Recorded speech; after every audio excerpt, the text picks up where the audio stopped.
Oh, hang on. Oh, there we go. Ha, sorry, everybody. Let me start again and tell you what I'm doing now that you're all here. And I'm glad there's a chat room, because if the chat room wasn't there, I wouldn't see any of this. So here is what we are doing. Let me start again so you all know exactly what's going on. So I've been doing these live streams. Oops, hang on a second, folks.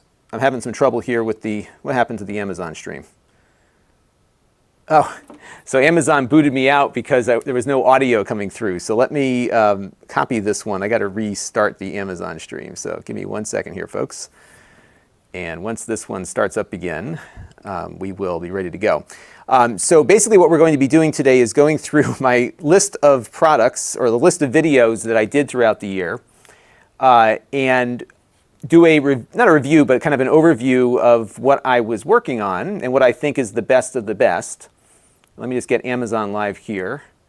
And actually, before I do that now, I've got to update a link here. So give me 1 more second, everybody, to get this going.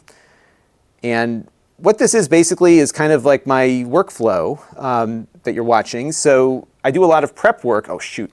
I just did the wrong thing. Don't do that. Don't do that. All right, what is going on here? I've got like, oh my goodness. All right, let me get rid of this one. Let me trash this one here. Sorry, everybody. This is the one we're doing. Okay, so now I'm going to do this copy, not the other copy. I have to just update my Amazon link real quick, and then I'll be ready to get started. So in any event, what I'm doing now is basically some research for an upcoming video. So as you know, every year, maybe you don't know this, I go through and I do a video kind of talking about all of the top products that I looked at over the course of the year. And then I put together a video which tells you about all the things that I thought were the best of the best of what I looked at. So there are certainly products out there that are perhaps better than what I'm going to talk about now in this little overview. But of the things that I saw, these are the things that are the best. So that is what we're working on right now. And give me just 1 second here. I just want to check one more thing, and then we'll get into this. And we'll go from there. And yes, there wasn't any audio before, but now there is. So hopefully you all will hear me now, and I think you all are. And just give me 1 more second, and then we will get this show on the road here. Okay, so I think we are live on Amazon. I believe we are. Perfect. We're live on YouTube. Everybody can hear me now. My battery is charged on my microphone. So I think I've got all of the pieces put together here. Okay. So now, let me show you what we're doing. On December 2nd, let me pull up my computer screen here. December 2nd of 2018, I published my top videos of 2018, my top products. And these are the things that I looked at and liked the best. So what I'll be doing in this live stream is going through all the stuff I've done since then and picking out the things that I thought were the best. Now, this is not going to be necessarily a spoiler for the final video that I'm going to produce later, because we're going to have a longer list than what I'm going to actually present. But I want to get all the good stuff in one place and then kind of go from there. And just because something doesn't get on the list doesn't mean it's not good. It's just that it doesn't really rise to the occasion here for what we're doing. And as I'm going here, you're going to see me playing around with my phone because I'm live streaming on Amazon at the moment. And they have this product carousel that runs underneath. And that will give folks watching on Amazon and you, if you click over there, the ability to see exactly what I am picking out. And then some of this stuff we'll look at won't be all that great. It won't make the cut, but it might be worth talking about. So that is what we're going to be doing here. So let me start and work our way up from the top products of 2018. And I'm just going to talk about stuff as I roll through here. So this would be something, maybe the Google Home Hub. It's something I use every day, but it's not, the best thing ever. It's just good. So we're going to not probably include that one. The Google Pixel Slate was a big disappointment. We reviewed that back on December 8th, and you can see, actually, I'll just pull up the video here so you can see what it looks like. So what that was a Chromebook tablet.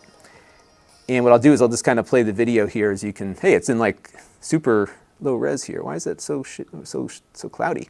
There we go. So this was a Google tablet that just felt nice, but it just wasn't functional. So it didn't quite make the cut for me, and it will not be making the list this year, but it was definitely an attempt by Google to try to make a two-in-one for Chrome OS. It just was too expensive and too clunky, and it just didn't make it for me there. So that one's not going to make the list. This one would, except the fact that it's not something that people can get at right now, which is the NVIDIA GeForce Now service. And this is a pretty remarkable thing. So GeForce Now is a game streaming service, kind of similar to what we're hearing about with Google Stadia, but you can use your Steam account with it, and you can take all the games that you bought on Steam and then stream them. And right now, NVIDIA is giving it out for free until the beta period ends, and no one knows exactly when it's ending, but definitely a cool thing to keep an eye on. So let me scroll through and see what else we got here. The Logitech K600 keyboard is not going to make the list. It was kind of a disappointment to me because they're billing this one, and I'll pull up the image of it here. They're billing this one as a home theater keyboard, but it's not backlit. And that to me kind of disqualifies it. Let me pull up the shot of it here. That to me kind of disqualifies it because you can't see any of the keys in the dark. And actually, Logitech has another one. Let me pull it up for you. The one that I use and like, which has a backlight. Let's see, I think it's the K800 maybe? Let me pull it up here and see if that's the one. No. Logitech backlit wireless. And I will pull this up. And actually, I will add it, if you're watching on Amazon. Yeah, the oh, wow, it's actually relatively inexpensive these days. So I'm going to add this to the mix here. Let me pull it up on screen so you can see what it looks like. If you're looking for a home theater keyboard, this one is not going to make the list just because I didn't review it this year. But this one is really good. We use this one a lot here. I've had this for probably 3 years now. And I've been very happy with it. I'm going to add it to the product carousel here on Amazon so people can see it. This is a good price for it too. So it's a portable keyboard and trackpad. It has a Bluetooth option, and it's 40% off right now. That's a pretty good deal. Check it out. So definitely good. It's backlit, trackpad integrated. Keyboard's not bad. I mean, I wouldn't, type out my novel on it or something, but it's good. So that one is definitely worth a look if you want something like that keyboard, because it's definitely there. By the way, I'll keep an eye on the chat as everyone is talking. So thank you all for keep me up to speed. I really appreciate everyone mentioning the audio problem we had initially, because that would have certainly been bad if we went all that time without any audio. All right, so let's go back through the list here. This one's definitely not going to make the list. This is the Owl Car Cam, and this one, it has like a monthly fee. So you're spending like $300 to buy it, and then it was impossible to get the video off of it. So if you got your computer close to the camera, you could connect to it with Wi-Fi and then pull your video off that way, but you weren't getting the full resolution. It was really a struggle to get this dash camera to work like a dash camera. And what they really kind of forced you into was buying credits, and you were essentially on a meter. So when you connected to the camera to pull your video footage, what it would do is, and I'll pull up a shot of it for you. What it would do is basically time how long you were using it for. And I hate products that have subscriptions attached to them to begin with, especially when the cost of the product is significant. Let me pull up the spot where we were. Yeah, here, this is the metering thing, I think. Yeah, so you would get like credits, and then the more time you spent in the app, the more the credits would reduce, and you could add more for $5 on top of your subscription fee, but it just was not working for me. I'm just going to see if I can find a portion of the video here to show you how to pull the video. Yeah, here, take a look at this part here. So while you're in here kind of scrubbing through, the meter's running. So you paid like $300 for this thing, and then the meter's running on you. So that didn't work for me there. So I want to thank Gameplay and Talk for his Super Chat contribution. Thank you very much, longtime viewer. And Andrew H. wants to know, what's the best mini PC? Well, I think we're going to have one on the list here as we continue working our way up. So let's do that. So that is the first page here, and I've got to go back a page now. So let me zoom out. I guess I got to go down to the bottom here, and we're going to go back because I'm back in time here. So, all right, next list of things. All right, so let's go down to the bottom here and work our way up and see what we had. This was my retro review of the Mac Plus. My retro reviews never go as planned, and the Mac Plus stopped working in the middle of shooting. You can check out that one. These are all on my YouTube channel, so you can search and find all of that. Lou Gar is over on Amazon Live. Welcome, Lou. Thanks for stopping by. And I'll try to get to some questions here as we work our way up. This is not sold on Amazon, but this is a cool product, the RetroTink 2X. What this is, and I'll pull up the video, this is what's called a line doubler, and it is great for hooking up your old game consoles to your television. And I think I have some captured footage here. So super sharp, and this is coming off of a Sega Genesis, just a stock Genesis. It looks really, really nice, as you can see. That's the device here. Again, not on Amazon, it's directly from the developer. And again, you can find my video on YouTube with more info on that. It works great. You got to get some of those RGB cables for the best performance, but even S-Video looks pretty good on this thing, and a great way to enjoy your old game consoles if you are looking to do that. All right, let's keep working our way up here. There is a Lenovo laptop that's going to make the cut this year. It's got one of the newer GPUs, and when I find that, I'm going to add that to the mix, and we'll go there. Let's see. Yeah, Fast Too Furious is about the camera. It's need footage for insurance claim, but the camera company is holding it hostage. Seems legit, exactly. You know what's kind of neat? The Teslas now have, if you have the Tesla with the cameras on it, which is the Model 3 and the current version of the S, the Tesla will allow you to plug in a USB memory card and get 4 cameras doing dashboard cam recording. So you get 2 sides, front and back. And it also works as a security system. So if somebody walks up to your car, the AI will detect the person coming there and starts recording. It's pretty cool. So that's a neat built-in feature. Again, not going to make the cut here just because it's something that's common, but we did a video on UHS-2 SD cards, and these are super fast SD cards that work with the older SD card format as well. So what's neat about these is that you can take these new cards, put them in your old camera, and then as you're copying footage over, if you've got a faster card reader, you can actually get a faster read back on that card.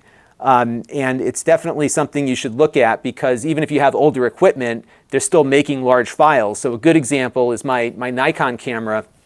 That thing generates, I think, about 30 megabytes per photo. And this camera is like 6 years old, so you can imagine what the new ones are doing. So it takes a long time to pull all that data off the card. But if you have one of these UHS-2 cards and a UHS-2 reader, you can copy the data off faster, even though your camera is still old, because the card works on both the UHS-1 standard and the 2. And that was something that worked quite well. Let me see if we got some more questions here. We've got Ian from New Zealand. Thank you for the kind words. Hopefully, it's funny, he mentions that he's making purchases based on things that I'm reviewing. And I'm very careful about making recommendations because I know people are making decisions with their hard-earned money, and I'm very mindful of that. So I really try to give everyone a good picture as to what something is all about before I say it's worth purchasing. McRambo wants to know, any recommended Synology products of 2019? This one might be worth looking at if you're really looking for an inexpensive entry point to network-attached storage, the DS119. This one might be one that we go and look for on Amazon real quick. Probably not going to be on my list just because it's good, but it's not like one of the top things that really stands out in my mind this year. But you can get one of these things for about $100. And it's a single drive network-attached storage. And one of the things that Synology does well is that they operate as little servers, so you can install like database servers and web servers on these things. This little one, I'm putting it on the product carousel for the Amazon viewers right now. This little one here is going to have some limitations because it's only got 512 megs of RAM, but you put in a 4 or 5 terabyte hard drive in there, and you've got yourself a little server. What I recommend for the Synology or any kind of NAS is going with a 2-drive NAS, because then you can at least mirror the drives, and that gives you a little bit more a little bit more of a certainty of the data being protected as you're writing to it, but definitely worth looking at. And we got some other people popping in here. Retro Junkie says the Retro Tink is awesome, which I agree completely with. Hey, Gail Lewis from Litchfield, welcome. You're not far from me. You got more snow than I did the other day, I think. Brian Chandler says the DS119, will that run Plex? I believe it will run Plex, but you won't get any transcoding, but you could run it as a small Plex server. But I would recommend going with one of the Intel ones for that, and I've got a video on that topic actually, so check it out in my master video list on my channel. Definitely worth looking at.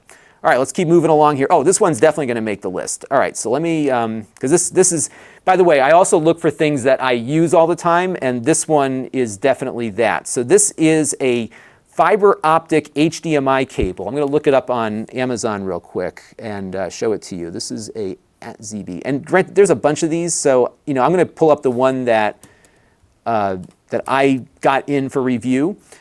This one came in free of charge in full disclosure through the Amazon Vine program. So let me pull this up.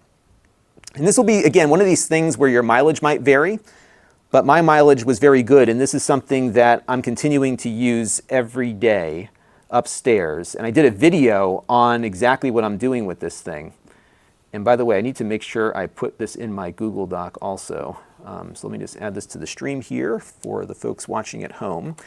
And I'm going to put my first item on the list here as well, just so I remember. And I'm just keeping a Google Doc here, just end of year prep, so I remember to look this stuff up later for the final video. But I think this one probably will make the cut. Now, what this is so you can get these super long HDMI cables. So I think the one that I got through the Vine program was 100 feet, maybe I got the 60-foot one, whatever it was. What it's doing is it's traversing the HDMI traffic over fiber optic. And what I did is I have a little, kind of like a bonus room over my garage. And it's like our rec room. So we've got, the prior owners of the house had a pool table that they didn't want to get rid of. So I got a pool table up there. I've got my TV set up there. And I've got my little home theater and some exercise equipment that I never use. And then I set up a little table by the window and I have a mini office up there. So I'm able to do some work on the weekends and stuff without being sequestered down here in the basement. And what I did was, and you can see this video that I did on my channel, is I took this fiber optic HDMI cable and I ran it out the back of my gaming PC. And because the cable is so long, I was able to run it all the way over to my home theater setup so I can get my really beefy tower gaming PC up on my OLED television without having to move the computer back and forth every time I want to do it. And this is not streaming. This is a direct HDMI signal from the computer to the television.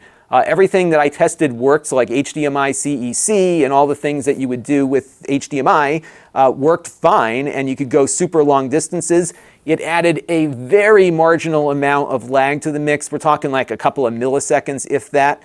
So ideally, if you wanted the least amount of latency, a fiber optic cable is not going to get you there, but it's so minimal. I don't think a lot of people are really going to notice that, especially with modern games. And it's been fun just to be able to have my gaming PC pump out some 4K gaming to my OLED TV. So that is definitely one to make the list. Now, there's a lot of these cables on Amazon, and I don't know which ones are good or not, but this one is the one that I tested and reviewed, and I can give you some confidence that, from my standpoint, this worked fine, and they've got a bunch of different lengths available here depending on your needs. And one thing that came out of that review was that it wasn't clear whether or not this cable was certified to be installed in a wall. So you'll need to check on that and make sure you understand what the regulations are in the building codes and stuff. But I'm just running mine kind of on the carpet. It's running behind the couch and stuff, so it's been out of the way and it's been working great. So that one is definitely making the cut, as you can see here. So oops, wrong screen there. Let me go back to this screen and check out what else we've got going on here. And I need to go back to the chat here and see if anyone else has popped in. All right, so next thing, let's go up the list here.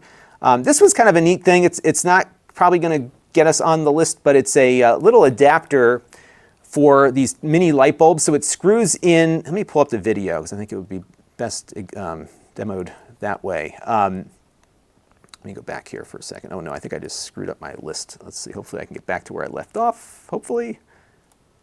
I gotta go fast forward maybe? Let's take a look here.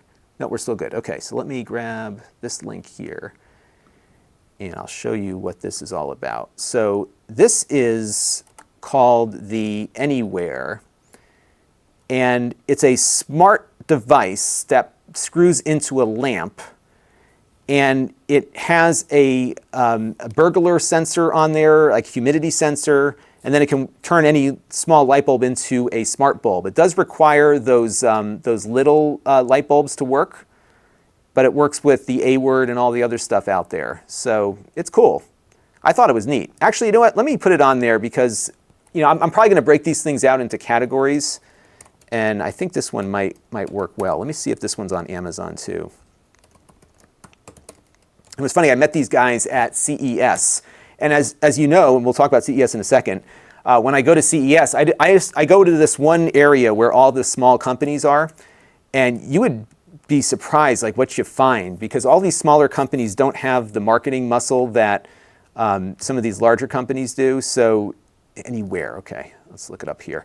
And so you find some of this cool little stuff that it may not be for everybody, but it can maybe help people in certain circumstances. So here it is. Let me pull up the thing here for the Amazon product feed so people can get that.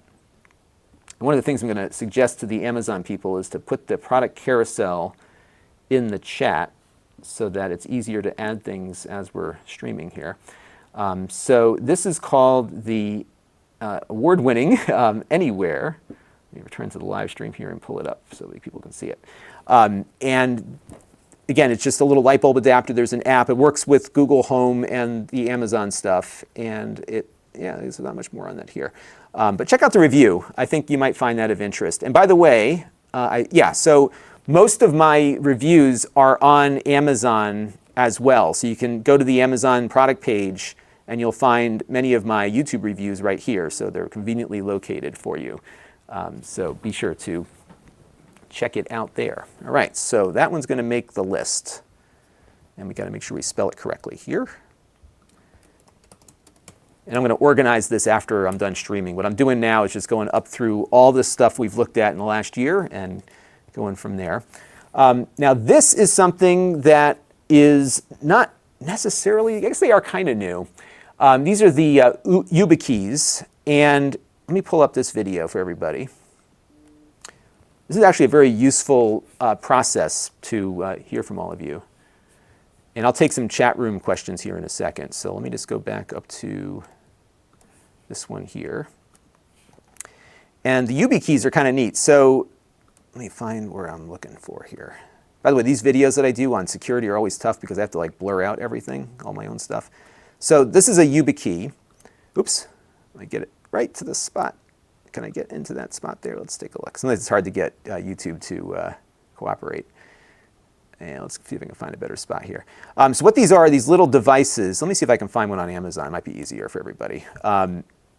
And they are these little devices that are a second factor of authentication. So when you are logging into your computer, here we go. When you're logging into your computer, you set up one of these keys to work with major services. And when you're ready to log in, you type in your password, and then it's going to challenge you for the physical device. And you plug the device in, you push your finger on it. It's not a fingerprint sensor, it just is detecting that there's a human there. And then it will push a second factor over to let you in. And Microsoft is now allowing you to use a YubiKey as your only login for certain things. So you don't even need a password. You set up the YubiKey, and that can be your password. If you lose it, you've got to go through a whole process. It's not for the faint of heart, so it's not for everybody, but these YubiKeys are really, really useful. And I think good for security, especially if you are looking for some extra factor of authentication. So that is definitely worth looking at. All right, so this one is definitely going to be on our list, the Pepper Jobs Mini PC. And let me add it to the list. And I'll tell you why in a second here. And let me go back through some of the chat here and see what people are saying also. And I'll talk about the Pepper Jobs PC in a second here because I need to find it on Amazon and add it to my list. All right, so some chats. Let's see what we've got here. Michael Muller says, sup with you. Blub from Germany is here. It's night. I was in your country not too long ago, and I very much enjoyed visiting. I was in Berlin for IFA. It was an excellent time. Soundman says, OneDrive is okay, 2 are better for sure, and 5 is best. Exactly. I think if you can afford it, get a 5-bay NAS for the best data security there. Spike Blighty wants to know if Amazon Live Video is coming to the UK. I would imagine it would. Right now, I think this is only on the US side, but I'm sure it will make its way elsewhere. Londog, not me, but a guy named Londog on here, frequent viewer, is doing his research on Santa Claus on the hot sauces. Yes, I need to get some hot sauces, and we talk about hot sauce a lot on the channel, at least on the streams when we do it. Wes Register signed up for a free trial of YouTube Premium. I have it, and I think it's worth it. I pay for it every month. I like the fact that I don't have any ads popping up when I watch YouTube videos. It's also been good because I can have my kids work under my YouTube Premium account, and they don't get ads on YouTube Kids either. So I really like that. And I've talked about YouTube Premium a lot on the channel just through some of my videos about the business of YouTube. And YouTube Premium actually is better for creators because we are compensated by the minute for every minute that a premium subscriber watches. And that actually, based on the comparison with ad revenue, it's about 5 times the revenue we get from a free view. So it's a pretty good service for not only people that use it, but also for the viewers. I'm quite happy with it. And I'll continue subscribing just because I like how fast everything comes up without ads there.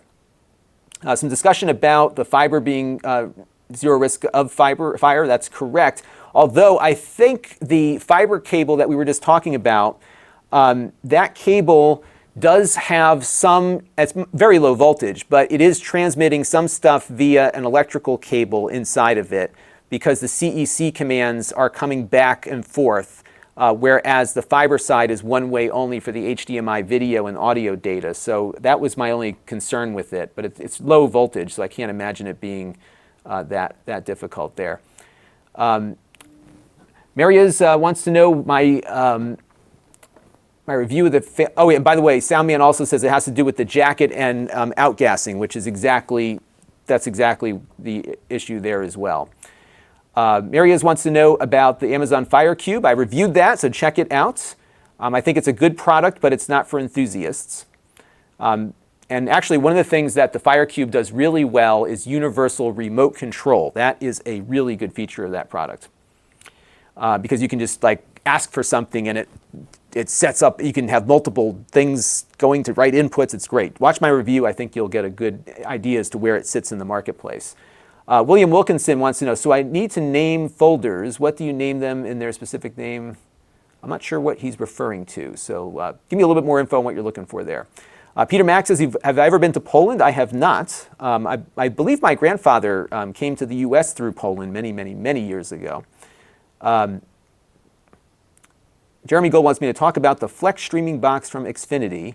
I need to do some more research on it because I think there's some costs to that are not always that clear. B. Talbot, have I seen the new 8BitDo 02 controller? I haven't yet, but I will probably get one in, so I will keep an eye on that one. Key finder or locator? No, but if you have an iPhone, I think Apple is implementing some kind of key finder thing shortly, so be on the lookout for that, Lawn Dog. But I will look for some, because I think I've been offered a few over the years. Star Trekker, welcome as a member to the channel. Thank you very much for signing up. I am a fellow Star Trek fan, too. I'm looking forward to the Picard show, for sure. Gameplay and Talk says he has premium, very seamless. He enjoys that. Do double-sided M2 drives fit in laptops? No problem. I'm not sure what a double-sided M2 is. Oh, folders and Plex. That's a good question, William. I'll probably do something on getting data indexed coming up soon on the channel.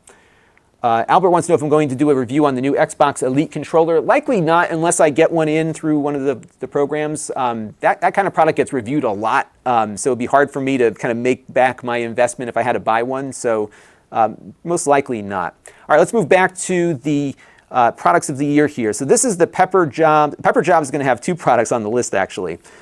This is By the way, Matt in Amazon just popped in and asked me about Kindles over iPad minis. I will get to that in a minute. So this little mini PC is kind of the hidden gem of mini PCs.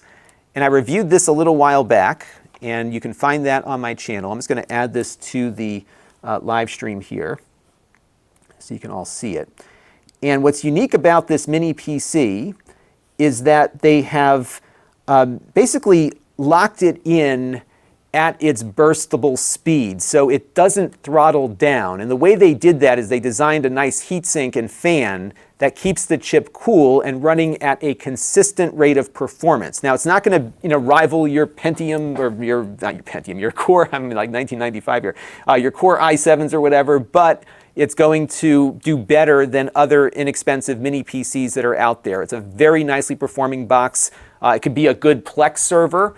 We did a video where we put Ubuntu on it and had it run a free operating system along with Plex, and that was working great, including translating. So there's a lot that you can do with one of these little mini PCs, and it's a very good buy and very well designed. And what's neat about these guys, Pepper Jobs, is they take an Apple approach to the low end of the market of everything. So what they do is they look at what's the most commoditized product out there that we're seeing. So mini PCs are a great example of a commoditized product because they are mostly just a chip on a motherboard. It's like a single board computer essentially in a box. And they looked at what everyone was offering and they said, how could we make this better? Well, they said, we can have the performance be consistent because a lot of these mini PCs, they work well when you're just browsing the web and doing a quick burst here and there. But when you get to something more involved, like running a game or doing transcoding a video for a Plex or whatever, you'll see it performing really well and then it just drops down because it gets too hot. And this thing, they just approached it from the standpoint of thermals. How can we get consistent performance? And they sold this computer and put it together. And yeah, it's a little bit more than some of the commoditized computers are, but it is a really good mini PC and probably the best I have used. This, I believe, is a bare bones kit. Let me just scroll down and double check that. I think maybe it comes with one stick and then you got to add another one. Let me see. Yeah, they got a lot of info on here. Very upgradable too, by the way. It's got an M2 slot, and you can upgrade the RAM, of course. So the one that I've got, we've got 8 gigs in it, and it's great. I am very happy with this one. So check it out. I think I'm just looking to see what they include in there, because I want to make sure I'm putting you in the right direction here. So. Okay, so it comes with 4 gigs and 64 gigs of storage, and you can add more. And I think the 64 gigs it comes with is eMMC, and that SATA, eSATA, or whatever SATA, M2 SATA is available. Oh, and it does 4K 60 hertz across all 3 of its video outputs too. Great little mini PC. So that is definitely on the list for sure. We'll be talking about that one, no question. All right. So to answer Matt's question from Amazon about the Kindle over an iPad mini, it really depends on what you're looking to do. And I'm assuming you're talking about the Kindle Fire tablets. The Kindle Fires are less expensive and sometimes maybe half the price. So if you've got a family to get equipped, you can certainly get a family going with Fire tablets for a lot less money. I think the iPads have better app selection.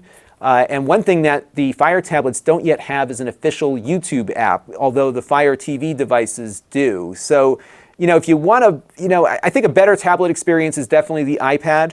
But what I like about the Amazon tablets is that they cost a lot less and are still very usable. So if you're just watching video and you're not doing anything with apps or educational stuff or whatever, then I think the Fire tablets are fine. But when you get into more of the app universe, I think the Apple iPads have a broader market for that application market, if you will. And so there's more app that's being developed specifically for the iPad, especially in education areas. So my choice over the two is the iPad. It just feels more polished, but I think there's a real value, especially for media consumption, that the Fire tablets provide, because they are very good for the price point. And it's definitely something that if you don't need all the app ecosystem there, the Fire tablets are great for that. Hopefully that answers your question. And if it doesn't, let me know and I'll do a little bit more work on it. All right, this is not going to make the list. We're going to be at this for a while, I think. This one's not going to make the list, but it's just cool. So this is a little phone called the Unihertz Atom Mini, or Unihertz Atom. And this is like a full-fledged little smartphone running Android. And it was pretty powerful. It actually did a pretty good job. Let me check out my review here, because I think I actually ran some games on it and stuff too. Let's see, general performance, Plex and YouTube apps, battery, where's the games? Gaming, yeah. So I ran like Goat Simulator on it. There it is. I mean, granted, it's tough to play on such a tiny screen, but it's a super rugged phone that works pretty well. Yeah, I'm just going to put it on the list anyhow, just in case there's no other smartphone that makes the cut. And they've got another phone that's coming out very shortly that has a keyboard. It kind of looks like a BlackBerry. So if you like that BlackBerry keyboard, it might be worth looking at. So let me see if I can find this on Amazon. Yeah, it's here. So it's $259. So let me grab that URL and pop it onto the product carousel so everybody can find that on the Amazon stream. And it's a cool little phone. It was funny because I was not expecting this phone to be very good, and it turned out to be a really good phone. So it performed great. I was really kind of shocked by just how good it performed. Bear with me for 1 second. I just got to fiddle with the Amazon product carousel one more time, and then we will come back to that here. And the stream, save. That should get it in there. There we go. And I will go back to that and take a look at that. So good stuff. So that is the Unihertz Atom, and definitely something we should think about as a top product of the year. I keep going back to that wrong screen. All right, let me just check one thing real quick, and I have to send a quick text message to somebody, so let me just do that. And see, when I record my videos, I can take a break and take a call. All right, there we go. Okay, so let's get back to the list and see what else is on here. We are only in January of last year, so we got to speed this up a bit. Otherwise, I'm going to keep you all here all day long. All right, so the next one, this one's definitely making the cut. This is the Pepper Jobs W10 Gyro Remote Air Mouse. And again, this is from the same company that did that mini PC. And this is a remote control that is like 25 bucks.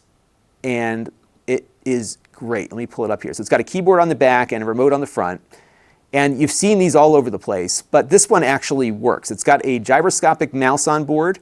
So let me see if I can find, yeah, so I have a portion here where we're controlling the mouse just by waving it around. But it's just more elegant than some of the other ones, and I found it to be just a really good mouse and a good keyboard. I think it's backlit also. Let me check my video index here.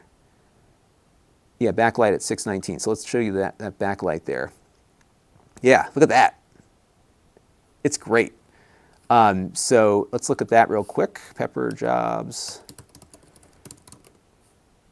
And it's the best of these that I've looked at. And I've looked at a lot. And I've looked at some from like some major companies that are, you know, like doing some big time products. And this is like a really good mouse or a remote control. So this is the Pepper Jobs. Let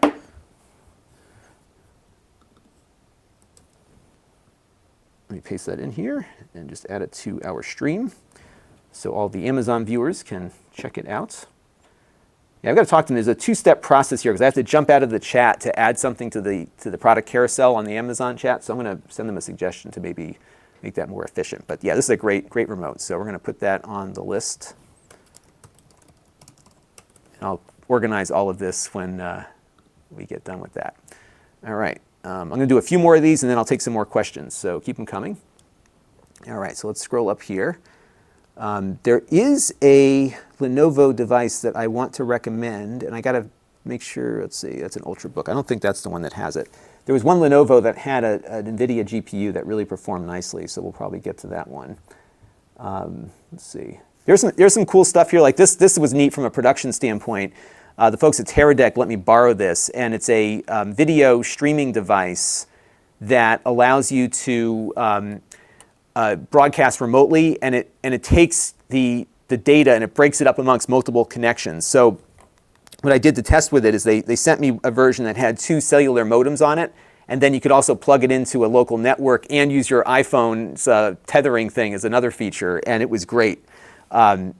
And it's just something that is not a real consumer product because it's, you know, for like doing heavy duty live streaming, but it was pretty cool. And they have a service that was very inexpensive that it connects up with. So the way it works is that you have this multiple data transmission going into their cloud server, and then it reassembles the video packets and then pushes it out as a live stream. So it adds a little bit of latency, not much, to your live stream insofar as, you know, the real-time nature of it, but you get a much more reliable connection. Related to that, we looked at Mocha for live streaming. Mocha, by the way, if you've never heard of it, we didn't review any Mocha products this year, so it's not going to make the list. And in full disclosure, the Mocha Alliance does sponsor us from time to time. Mocha is a great product for extending your network in your home. If you've got latent cable television wiring like I do, you just plug these boxes in and you can transmit data, Ethernet data, over coax cable. And if you have cable TV service, it will work alongside of it. So you can plug these things in all over the house, get gigabit Ethernet going back and forth over your cable wires, and you don't disturb any of your TV stuff at all. It's great. So check them out because these things are like amazingly good. So really good stuff there. All right, we did some stuff on setting up Synology NAS devices. This is kind of a neat little computer. This is the Q2. It's a tiny little mini PC. You know, if you're looking for a tiny little computer, that would certainly be worth taking a look at. There is going to be an 8BitDo product on the list. I like this M30 game controller quite a bit because it's a Sega-inspired controller. But my favorite is going to be a different one we're going to get to in a minute or two here. Let me take some questions here. I saw that we got some folks writing in. So let's go back. Wow, there's a lot of chat that came in here. Jake is on vacation this week. Otherwise, I would have him kind of keeping up on the chat. So let's see what we got here.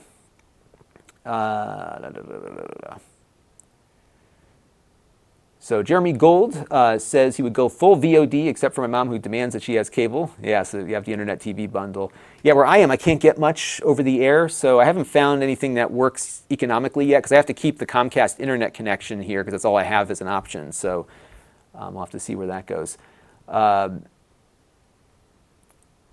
Peter Mack, Albert says, does anyone agree that we need a quality OLED TV without smart services and a cheaper price? Yeah, I'm surprised that OLEDs have come down in price considerably, but there's not like a budget OLED option. And you know, it's funny, when I go to CES, I see so many OLED TVs and they never come here, you know? So there are cheaper options out there, but they're not coming to the US market. And I'm not sure why that is. But it's funny, when you walk around CES, there's dozens of these TV makers making OLED TVs that you've never heard of before. Let's see. Let's keep going through here. Peter Mack on the Intel. Yes, waiting for a new Intel desktop CPU with native HDMI 2.0.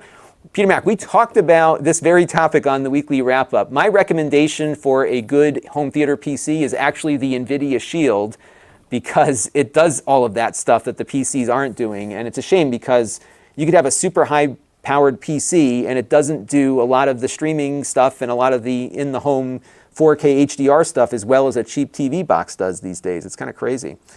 Jumbo likes the B-Link stuff for his PCs. They're good too. Lon Dog says he was looking for that car key finder because his wife is always missing the keys. I'm the one that loses the keys in this house constantly. I'm always like 3 steps ahead in my brain, so I'm putting things down and forgetting where I left them. Jeremy wants to know if I can confirm the new NVIDIA Shield remote works with the older devices. It does, for sure. I tested that. I've got a video up on the Snippets channel about that. The new NVIDIA Shield remote is not out yet because Alberto's looking to get one. They will be out after the new year, I believe, so you can buy them. And it looks like Bull already answered that for me there. Let's go through a few more here. Mark Bollinger, thank you very much for your Super Chat contribution. He's been a longtime viewer, 4 years, he says, which is great. You've been with me for almost since the beginning because that's about when I started, was about 4 years ago. Good stuff. All right, let me keep going through some other questions here. I'm just trying to pick out, if I miss you, please don't be offended. Just re-ask the question later. I'll try to pick it back up again. Video Game Obsession, do you think 8BitDo will re-release their line of controllers, the NES30 and the SNES30 is 2.4G? Yeah, they made some really cool like clone controllers that they haven't really made in a while. And I'm not sure why that is. I wonder if maybe they felt like with Nintendo selling a version of their own, there could be some viability there for confusion. So that might be why we're not seeing them. I'm not sure. So Jeremy's talking about Kappa. Yeah, I wouldn't be too worried about it. But yeah, it's still very ambiguous as to how that's going to impact a lot of channels. Aaron Johnson about Plex TV and movies. Yes, in fact, that video will be posted on the channel in about an hour and a half. So stay tuned. I've got a whole video on it. And it's a great free platform for sure. Jordan wants to know my NAS device for the year. I'm using two. I'm still on my PR2100 and my original DS416, I think, from a couple of years ago. I haven't upgraded yet. I'm waiting to see what's coming out at CES because I think we're due to see a big refresh. 10 gig Ethernet's coming down in price considerably, and I think that's going to be a focus of a lot of NAS makers. It's just my speculation. So I'm going to wait a little bit before I upgrade my NAS because if I can get 10 gig, I'm going to actually rewire the studio a little bit and get a 10 gig NAS for sure because I want to be able to edit video without having to bring disks back and forth all the time. All right. Well, I want to get through some more stuff here, so I'll come back to some questions in a few minutes. Oh, the GPD Micro PC. Yeah, that's a cool little device. Probably not going to make the cut. It's a, okay, they had a bunch of them that came out. It's a tiny little computer. I'm going to put it on anyhow. Let me show you what this one looks like. I just want to make sure I'm thinking of the right one here. I look at so much stuff, it's like it's hard to remember from one day to the next. And I spend a lot of time with these things. Yeah, so this one's kind of neat. It's running with the same guts as that Pepper Jobs PC we looked at before. But what's nice about this is that you've got, you know, the mini PC with a attached display and keyboard and trackpad. And it's a fun little device. And I think if you're an IT person, this is really useful because you can install, I think you can install Linux on it now. And you've got something that you can carry around and just attach to stuff. And I think, let's take a look at the back again. I'm pretty sure they included a, here's the inside of it too. Yeah, so you have an M2 SSD in there. That's the inside. And I think it's got a serial port on the back. Let me go back to the beginning here.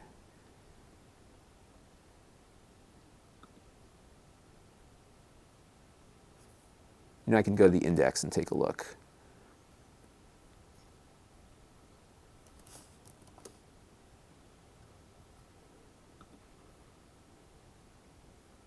Yes, we got the USB. Yeah, on the back. Yeah, it's got a serial port on the back. And I think it, you know, connects through the USB on the motherboard, but nonetheless, you've got, you know, if you need to connect up with a terminal or something, you can just plug right into it and you've got it there. That's some good stuff. All right, so let me add that to the list because that definitely is something.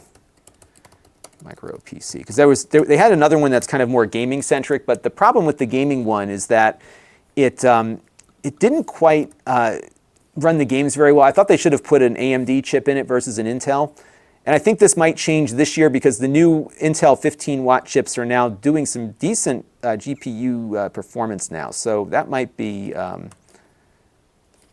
something worth looking at. But GPD is like one of my favorite companies. Yeah, in fact, they have them on Amazon here. So let me add it to the carousel. So yeah, this is a little bit more than the mini PC we looked at. It's basically like the same guts as that Pepper Jobs PC that costs half as much, but you get a full-blown little mini laptop with an Ethernet jack on the back of it. $480 for this one, and it's good. And GPD is neat because this is like another example of a company that does something really well that is kind of a niche. So not everybody needs a little tiny PC like this, but for those that do, this exists, and it's just a wonderful thing here. It looks like Smoke Monster came in here. Welcome. Star Trekker, what's my pick for a good budget Blu-ray DVD player? You know, most of them these days are pretty budget priced. It depends on whether or not you need the 4K or not. Sony's got a good 4K that's not that expensive that I looked at. I'll have to go back through. I don't think I reviewed that one this year, so we'll have to check and see what's on that list. And I'm not going to get to every question now just because I want to get through. I've got a hard out in about 40 minutes or so, and I want to get through my research here, but I will try to take some more questions. If you all can help with some of the questions in the feed, that'll be great. I see a lot of you are helping each other, which is awesome. Now this we're not going to do a product of the year on, but this was my video on 10 gig Ethernet. It's much faster than gigabit, of course, and it's going to be something to keep an eye on for the coming year. This will not be in the video either, but this is a helpful little device called the BirdDog Mini, and it's an NDI transmitter. I've been using NDI here on the channel quite a bit because what it lets you do is take video and grab it over your network and drop it right into your production workflow. It's like having HDMI that extends everywhere. It's just great, and check out that video. That'll be helpful. Not going to cover this one in this product of the year thing, but the SmartTab P10 is a word tablet with Android, and I think they've got a Google version of it now also that does Google Assistant. So we're going to try to get one of those in from Lenovo soon. We saw that at IFA. The Raspberry Pi, this was the one I did on the Pi VPN. That was a really popular video. All right, good. So we are, we'll see if my prediction here is correct. I have another video I'm going to do on all the predictions that I got wrong, because I had made this video about all my predictions for the coming year, and I checked it, and they're all wrong. Every one of them. All right, so before we go to the next page, let me grab some questions here, and we'll continue onward. Let's see if I'm missing anything here.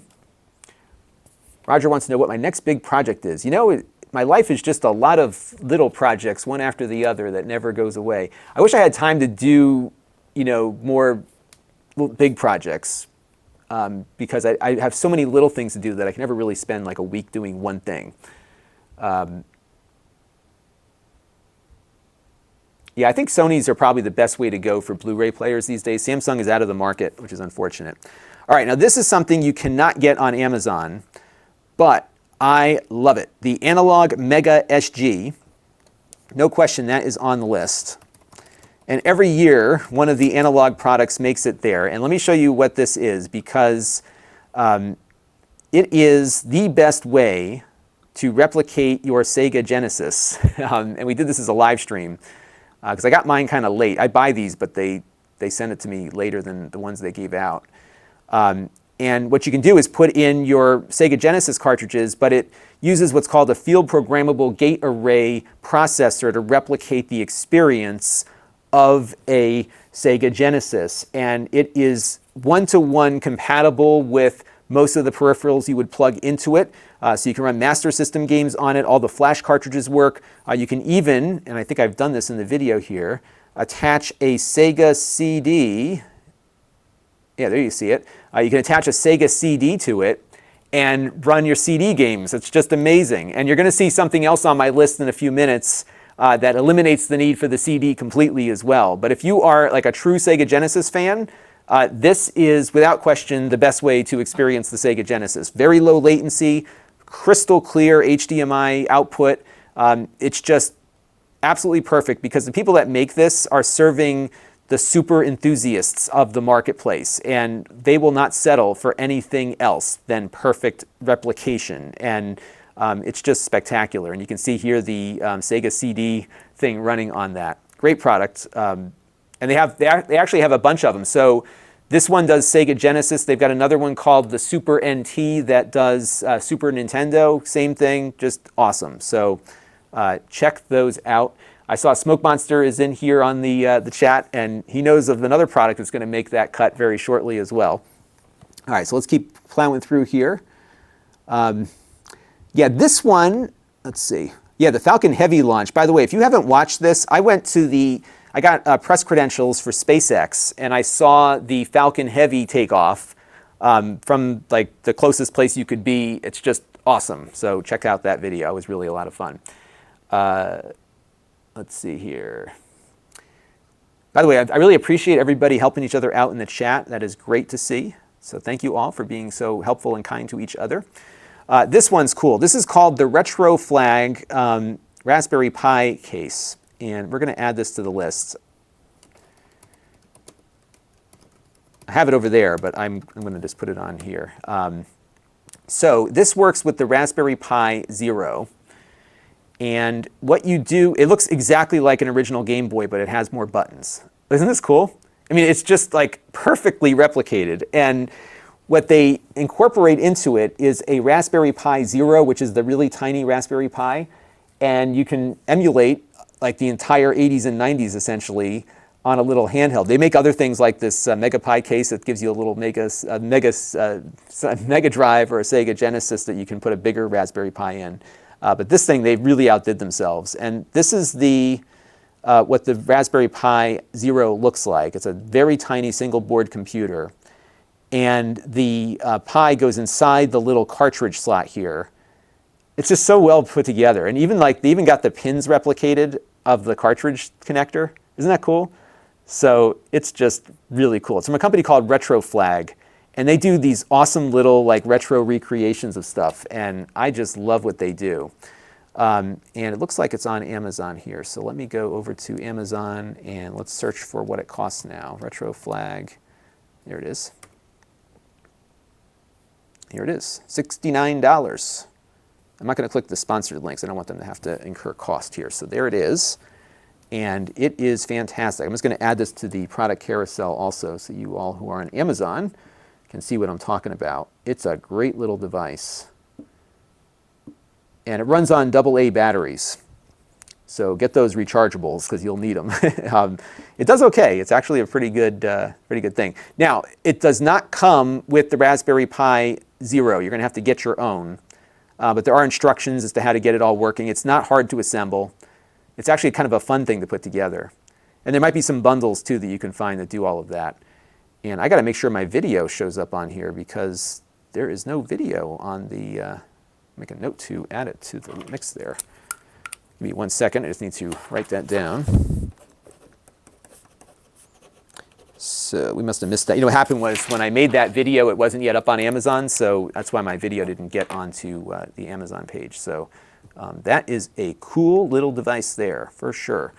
All right, what did I miss in the chat here?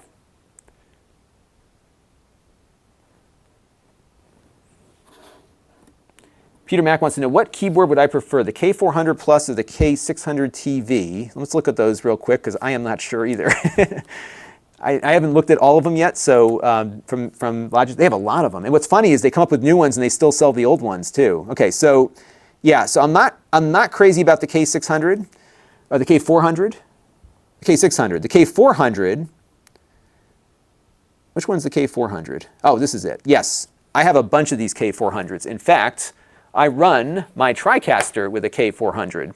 Very inexpensive. As you can see, it is $25. There's no Bluetooth, but it is good. Very good. And I actually prefer that to the K600. The K600, though, allows you to connect more devices simultaneously, so you can have 2 Bluetooth connections and its dongle. The K400 is one to a customer. But I have 2 of these. I've got the K, whatever it was over there. But yeah, these are great because the value is there, and it's not bad to type on it. I use this all the time for the TriCaster. And in fact, I think I've had this for 3.5, 4 years. I first replaced the batteries this week, just to give you an idea as to how long the batteries last on them. So it's great. Love it. So yeah, the K400 is my pick there. Hello, Andrew McLean. Thank you for stopping by. Cameron, what are my thoughts on the Panasonic UB820? I just reviewed that one. I like it over the Sony because it switches video modes automatically, but it's much more expensive. So that's the trade-off, but it will switch into the HDR modes properly. So I do like the Panasonic quite a bit. Really good upscaling too. The original DVDs look great on it. We're going to see that a little bit later as we scroll our way through. Let's see. Oh, this was another cool video that I did because I have a Zoom recorder, and just so you know, I covered the last 3 space shuttle launches for a local publication here in Connecticut. I did it all at my own expense because I love the space shuttle. That picture, by the way, now I did not take that picture, but my buddy that was with me helping me cover the launch did. So that's how close we used to get to the space shuttle when we were doing the coverage of it. Not when it launched, of course, but what I did is I just brought down every piece of gear I could think of to see how we could cover the launch in a different way. And I brought a Zoom H4n recorder with me, and I turned down the microphone gain and I put it in the grass at the press site, and it captured a spectacular recording of the shuttle launch. Because these things are, you see them on TV, but the experience of being there and seeing a space shuttle take off is very, very different. It's much brighter than it looks like on TV. It's like looking at the sun, and the sound is like ridiculous. And you can hear it rumbling in because you're 3 miles away from the launch in most cases. And so it takes about 20 seconds for the sound to get to you. And it's like fireworks going off for 3 minutes. Like you can feel the air moving. It's crazy, the amount of power that goes into these things. And so what I did is I basically replicated the process for the Falcon Heavy launch, where I did the same thing. I put the Zoom recorder down in the grass and set it at the same setting. And I did a sound comparison between the Space Shuttle and the Falcon Heavy. And one of the cool things about the Falcon Heavy launch was that when the boosters come back down, they each do 2 sonic booms. You hear a pop, pop, pop, pop. And then behind me at the NASA press site is that big NASA vehicle assembly building, which is made out of steel, essentially. So when you heard the sonic booms, the sound bounced off the vehicle assembly building, and you could hear this metal clangy echo of it. Just spectacular stuff. And if you go and watch that video, put your headphones on, you'll hear what I heard. It's that close to the actual sound. And if you've got some like good deep bass headphones, all the better. What a great experience. So I'm going to do some more of that. It was good. I was actually pleased that the Falcon Heavy video got some traffic, so it encourages me to maybe do some more in the future, for sure. Marius wants to know if I can recommend a good Android game controller. It is going to be on the list very shortly, so hang on. We're going to get to that for sure. Input lag and reliability on Bluetooth 5+ keyboards. I think anytime Bluetooth is involved, you got lag, and it's going to vary based on the machine you're using, because some Bluetooth keyboards are going to work differently on different computers depending on what Bluetooth controller is on board and all that good stuff. So, if you want the least amount of latency, plug it in. That's always the best way to go for sure. Gear says, I am long-winded. Okay. Well, otherwise we could have a bunch of dead air. I could just do this, but we're not going to do that. Live streams are all about talking. Believe me, if I had more people here, we'd have more people talking. Let's see. William says it's a shame they don't have shuttle launches anymore.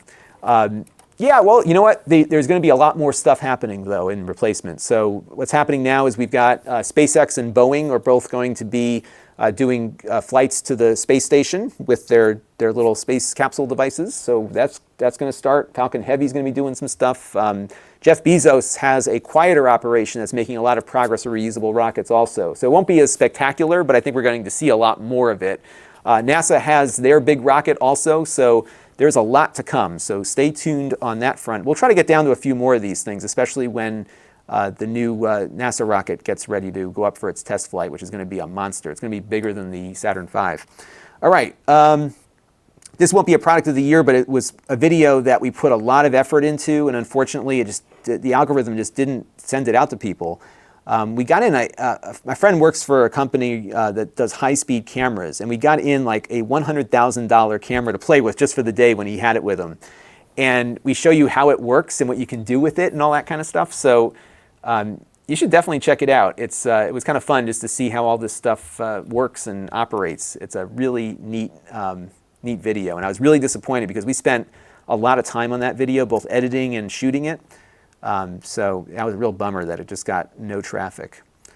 These are cool little adapters, the Mayflash and the 8-bit dough. These we covered in prior years, so we're not going to make the cut here, but they are devices to get you to, the best way to describe this, or the most useful thing with these, is that you can plug it into your Nintendo Switch and use a Sony PlayStation controller with it. That's kind of cool. So you can check out that video as we go through things.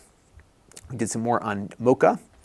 Wise Sense. I think I'm going to put Wise Sense on the list, especially for the... let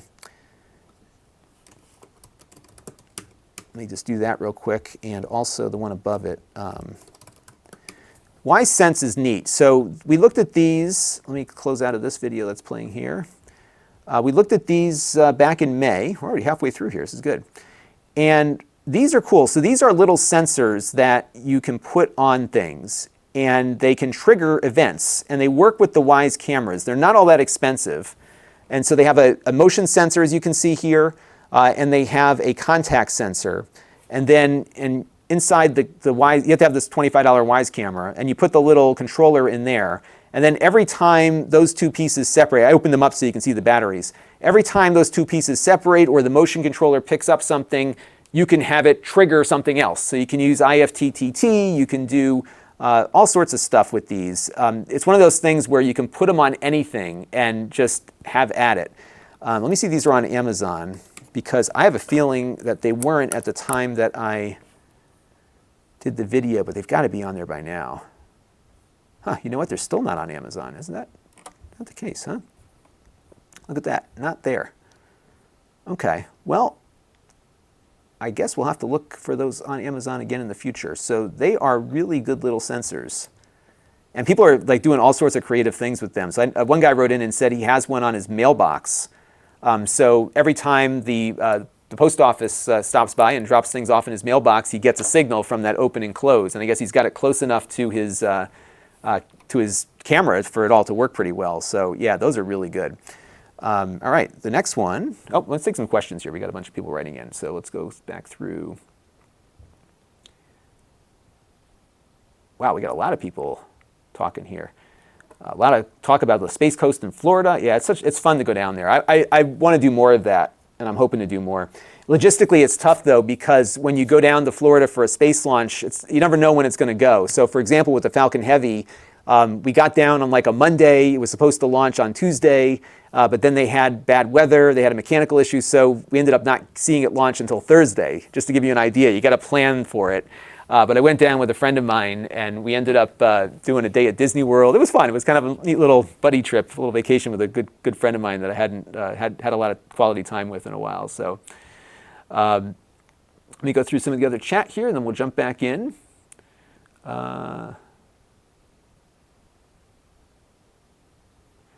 Peter Mack wants to know if I play Gran Turismo Sport. I do not. I never really got. I like the arcade racers like Burnout and stuff. Those are the games that I play. Jeremy Gold wants to know if I'll be at the Starship launch. Yeah, that'll be one I'll try to get to, for sure. And it's funny too. You got to be careful with these things. They have a lot of security briefings and stuff, because if it explodes, there's, even though you're 3 miles away, the debris and the shrapnel from the amount of power that it takes to launch these things gets pushed out in the explosions. So it's not scary, but to some degree, when you watch them launch, it is a bit frightening, because it just looks out of control, even though it isn't. I mean, it's just the amount of power that comes out of those rockets it's an explosion that you're watching. It's just crazy. Gamer Studios wants to know if I'm going to review more cheap Windows 10 devices again this month. Probably not this month, but I will be. Whenever I see one that's interesting, I'll try to get one in.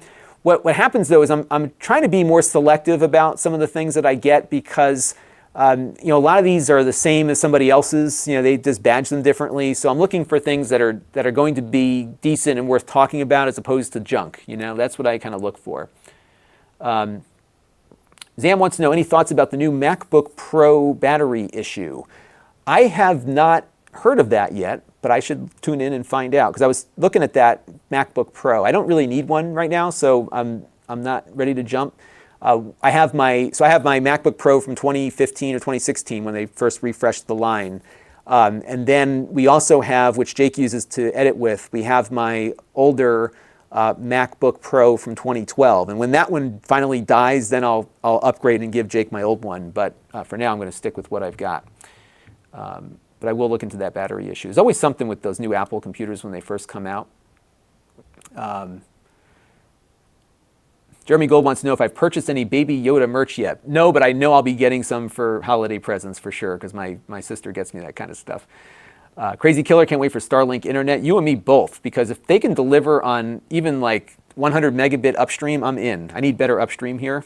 It's killing my business not having it. So Mark Max says he'd love to see a PoE wired Wyze option. I would too. They've got a outdoor camera in the works from Wyze that I think is going to come out sometime next year.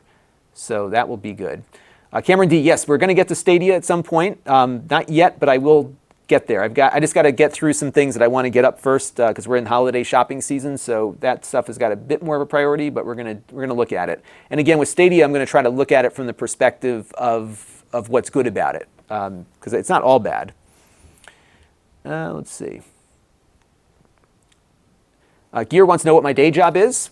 This is it. I do it all day long. It's keeping me busy, and I enjoy every minute of it, and I really thank you all for watching because that's what makes this work, for sure. Let's see, our reviewing the Stadia, so we got that one. Amazon will have a great deal on the RAV Power File Hub, fantastic little Wi-Fi hub and power bank. Oh, okay. I'll have to take a look for that one, Marius.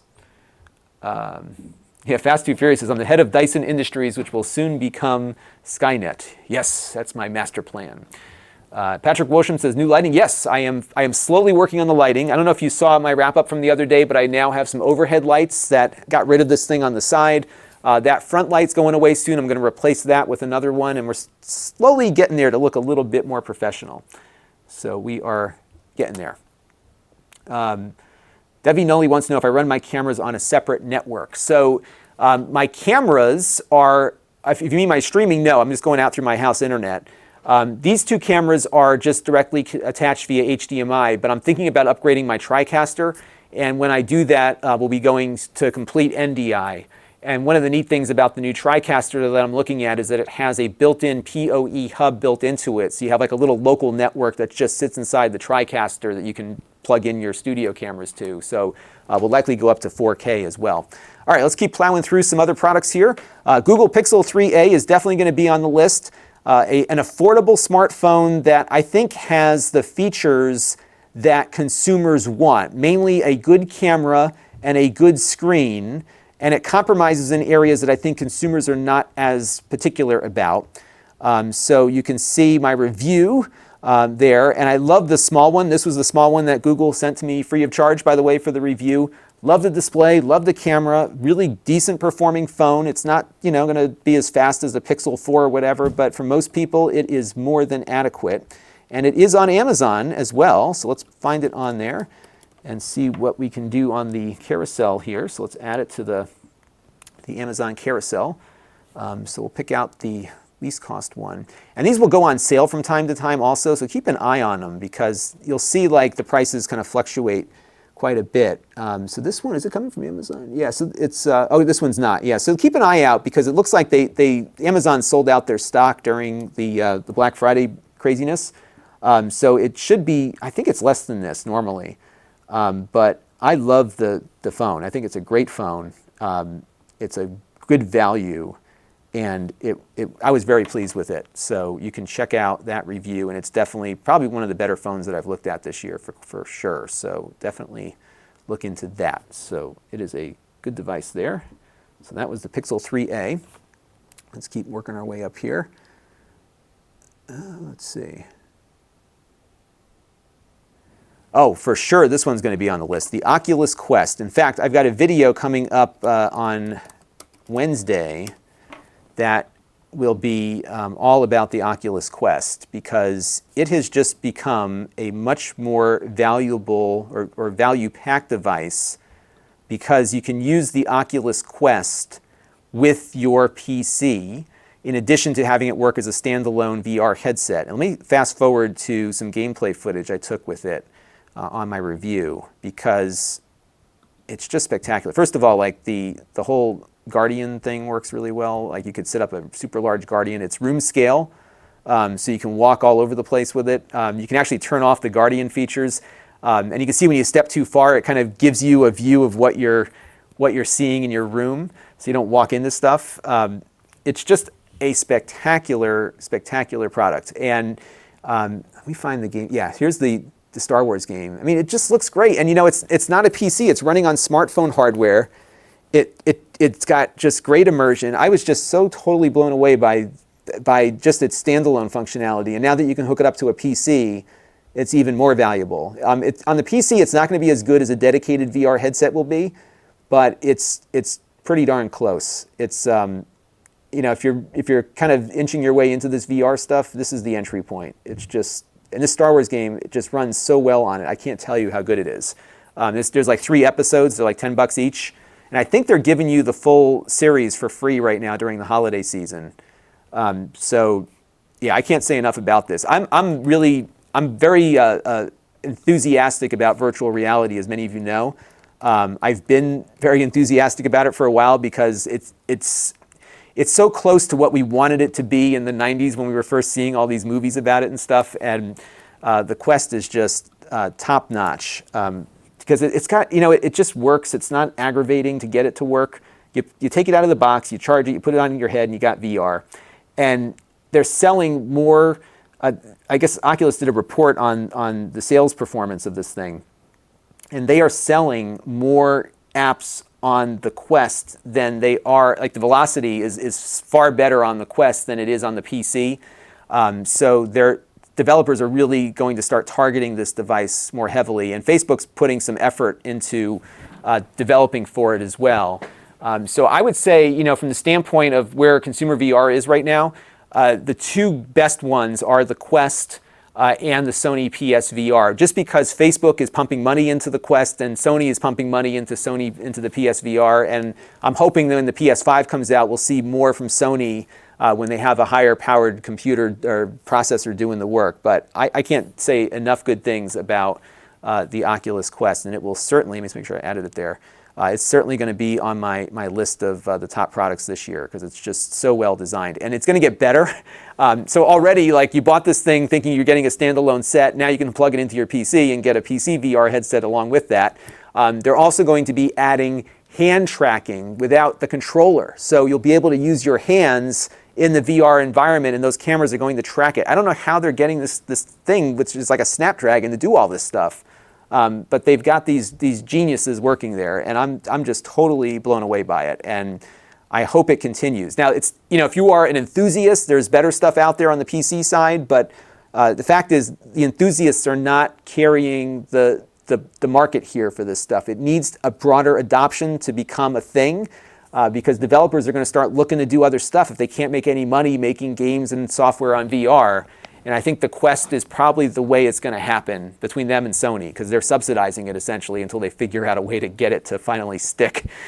So, that's it. So keep an eye on that. This is not a product thing, but Wyze now allows you to use their cameras with RTSP security DVRs, so that might be useful. So be on the lookout for that. These won't make the list, but they're cool. FLIR's got these little bolt-on cameras for your smartphone. They work pretty well. But they're okay. Check them out. I like the Pro one better than the Silver one. Let me see here. I got to do an update on this, by the way. That reminds me. So HD Home Run has some apps now for the Roku. So we'll take a look at that. I have a video coming up this week on the low-cost iPads, and I think I might add the iPad 10.2 to the list because it's on sale, or at least was. Let's take a look and see. And the reason is that I think it's when you can find them on the sale at the sale price, yeah, they're still pretty reasonable. So the price on this has been all over the place. They're normally $329. This one's selling for $299. It might just be because we're out of stock still. Let's see. Ships and sold. Who's shipping and selling this one? Yeah, I'm not sure who's got the sale on this one right now, if it's Amazon or somebody else.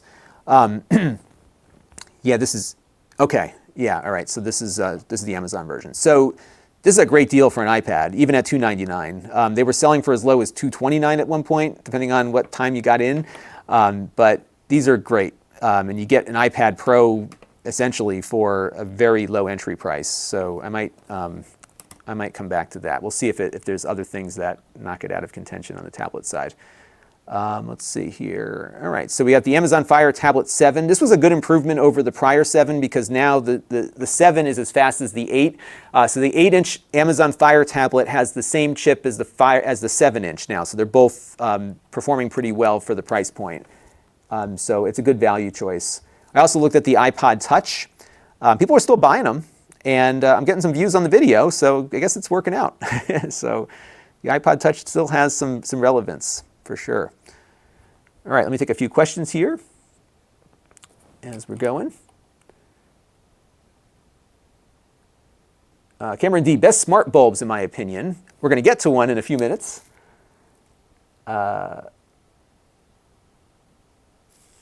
So any thoughts on the HD home run and the Prime debacle? Yeah, this is from Mark Mack. So I'm a big fan of HD home run products, and in full disclosure, they've done some sponsorship here on the channel. I've done some video work for them.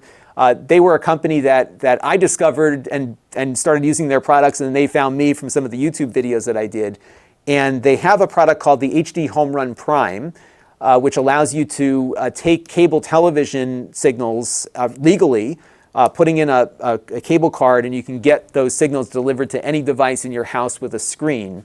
And their business was largely built around people using that Prime product because it's a very unique product. There's nobody else doing it at all right now. The only one that's close is TiVo, which has a device that works with cable cards as well, but there's a monthly fee attached to it, everything else. What's nice about the HD Home Run is that when you plug it in, the stuff just goes out to your network. You can use the HD Home Run software, or you can use Plex or any other like Channels app. There's a bunch of other apps that support the HD Home Run devices. And what's happened over the years is that the components they were making the HD Home Run Prime from stopped being manufactured, so they have to re-engineer it. And in the course of re-engineering, you have to go through a certification process with Cable Labs. And then anytime you change components, you got to go back through it again. And what's happening with them is that they think they're close to production, and then some component stops being manufactured, and they got to go back through the whole process all over again. So they are not going to talk about it at all until it's ready to ship. And the challenge with I think with what they're dealing with right now, and this is not what they said to me, this is just my speculation, is that if you look at cable subscriptions, people aren't subscribing to cable anymore. They're getting rid of cable subscriptions. They're going to over-the-air and cord cutting. And as a result, if you're HD Home Run, your growth is not going to be with a product for cable. It's going to be with a product for over-the-air, like their Prime or their Quattro, which gets 4 antenna signals delivered onto your network in the same way that the Prime works. And I think that's part of this, but also the fact that they can't just release it. They've got to go through this bureaucratic process of getting everything approved and all that good stuff. So I am sure at some point it's going to exist, and I will buy one. The Prime you can't even get anymore, and that's what's got a lot of people frustrated, is that you can't get a product, and there's a lot of desire for it. But again, I think it's just a combination of where the market's headed, the Cable Lab certification process, and all that is really making things difficult for them. So that's where it's at. We'll try to, we'll probably meet up with them at CES, because we always do. So we'll see what they're willing to talk about. And but I'm still a big fan of the company. I think it's a great product, and that's something I use every day. And by the way, in addition to what I'm prepping for on the products of the year, because we're at the end of the decade, I'm going to do a video on the top products of the decade that I've been using, because I've been doing product reviews now for half of this decade. So I got a bunch of stuff to talk about. So we'll take a look at that. All right, that was a long answer to a short question, but I think it was good. Thank you for asking it. Debbie Null wants to know if I had 2.5 or 10 gigabit anywhere in the studio. Not yet. I have a 10 gigabit hub that I use for testing some stuff, or switch. But I will probably run some Cat 6 to Jake's computer and to my desktop there, just to get some of that going. We'll be doing that soon, for sure. All right, we got a bunch more questions here. I'm going to try to get a few more in. Assume I got to start thinking about dinner for the family upstairs. And the worst part is they keep changing the YouTube stuff. So every time I scroll through the chat, it flips up, and I know I'm missing people's questions, and I apologize, but it keeps moving on me, and I can't figure out where I last left off. Finn Anderson wants to know, is the Quest a better value than the Rift S? It is, although the Rift S is going to be a little better in image quality. There's a softness to the image when you're running the Quest through the PC. I'm going to talk about this in my review, and the reason is that you're streaming over the USB cable, and there's some processing of the image going on. Brian Mitchell wants to know if the controllers vibrate. I believe they do. Can it run the Virtual Boy emulator? You can run it on the PC. That works on the Rift, and because the Quest is working as a Rift, it will work on the Quest as well if it's plugged in. I haven't tried it yet, but I'm pretty sure it works, and I actually want to try that out, because I've been meaning to do that, and it didn't work well with my HTC Vive Pro, but it will work with that. So I'm going to try that out and let you know about that. Let's see. Vladimir Putin is dating online. Good luck. Let's see what else we got here. Can I recommend a good various? We're going to get to that in a second. I think I may have been back through the list here. I haven't tried the IKEA smart bulb, so I can't comment on that.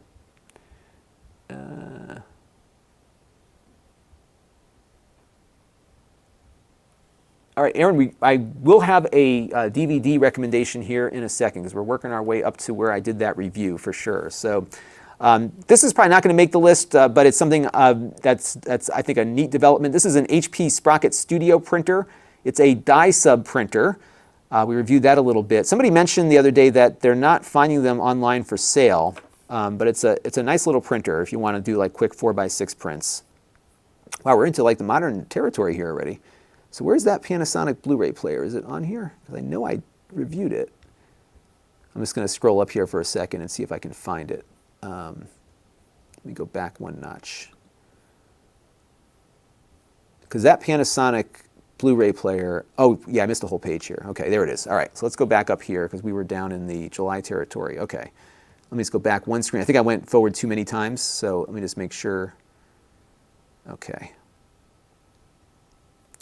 Okay, I see what I'm doing here. Okay, so I have to like just remember which way I'm going. All right, September, sorry everybody, I'm just getting my bearings here. I have to go backwards and not forwards, so that is why I got screwed up. Okay, so we did the analog Mega SG. Okay, we did all that stuff. We got the Falcon Heavy. Okay, Plex TV interface. All right, so, okay, we did the iPod Touch. So now I want to move to the previous page, right, because I'm ahead. All right, there we go. Oh boy, the BitBoy Pocket Go.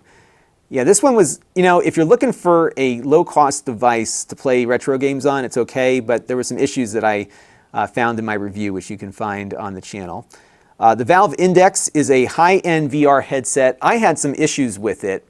And I think it's something with my eyes. I don't have corrected vision or anything, but when I put the Valve Index on, I got this jelly vision effect, and I think it's due to how the lenses work and how they're interacting with my eyes. And I was like the only person that had this problem initially.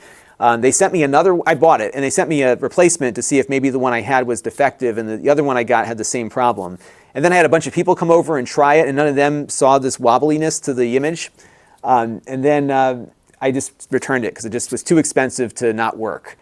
And what was funny about it was that I'm now hearing from people on Reddit occasionally who have had similar issues with the Valve Index. So it's a unique thing that only a certain subset of people will experience, but I was kind of bummed out because it's kind of the quintessential high-end VR headset at the moment.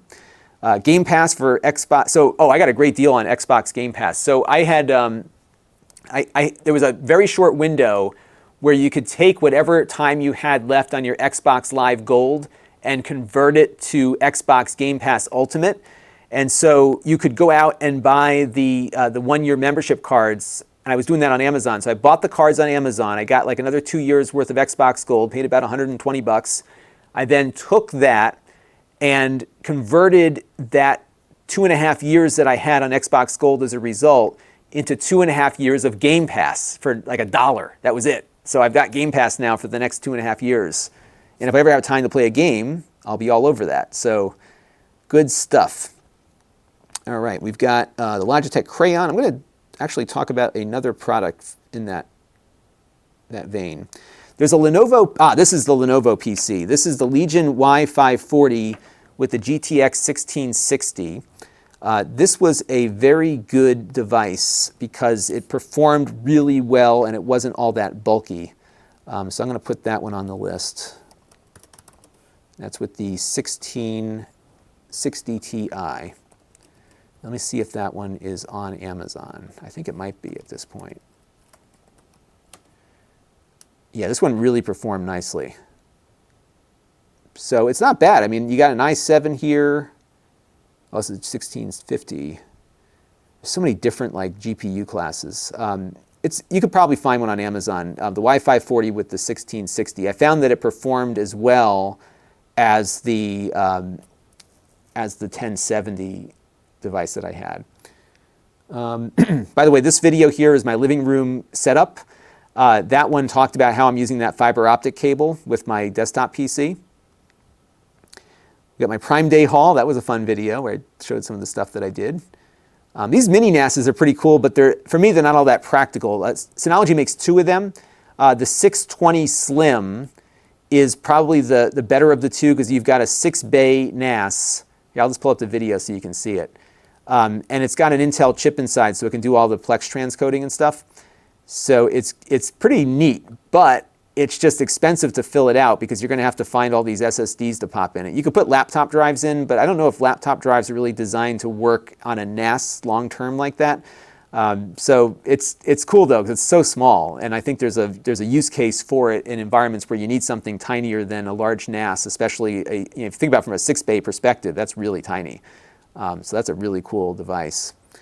Let's go up a little bit more here because we're getting close to where I think a lot of people are curious about stuff. This was kind of neat. This is the Circle Home Plus. I'm not going to recommend it just because it's not perfect. But it's one of these parental control devices for internet traffic.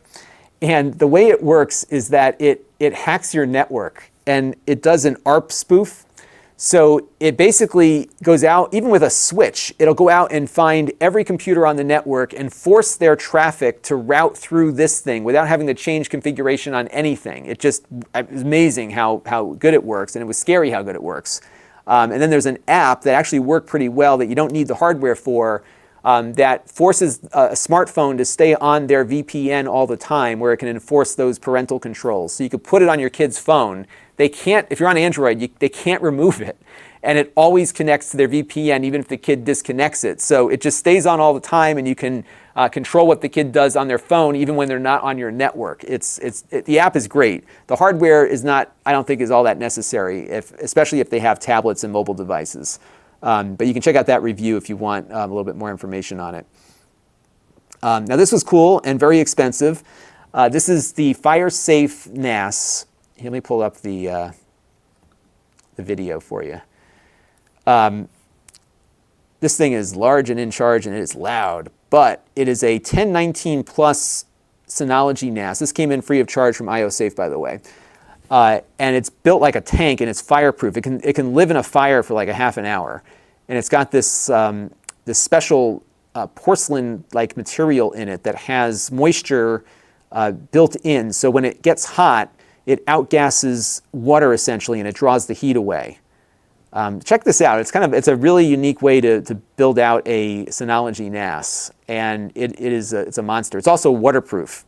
So it can survive the fire and then the sprinkler system or the fire department when they come in and spray everything down. You lose the electronics when it burns, but you don't lose your data. So that, I think, is pretty valuable. So that's a review that you may want to check out. All right, let's keep going here. Okay, this one's going to make the list for sure. Because people were wondering what my favorite game controller was for this year, and it's this one because I'm using it all the time. So the SN30 Plus, and we'll find that over here on Amazon right now, because I think you all probably saw this review already, but this is a great controller. So it works with everything. I'm going to add it to the carousel on the Amazon chat, and I am really, really happy with it. And we're using it with my Switch. So rather than getting another Pro controller, I went with one of these. And the D-pad is great on it too. So let me add this one to the carousel. We'll jump back into the chat here, and we're going to talk about this. So let me pull up the YouTube video of that because it's kind of fun to see how it works. So this one is it's a SNES inspired game controller, as you can see, but it's so comfortable. Those handles on, oh sorry, if I pull it up here. Those handles on it, it's weighted perfectly. And they sell a clip for it that you can then attach your smartphone to it. So it feels great in the hand. I've really, even with like a heavy phone on it, because it's got those grips on there, it really feels good. They got a bunch of different colors. The D-pad is excellent.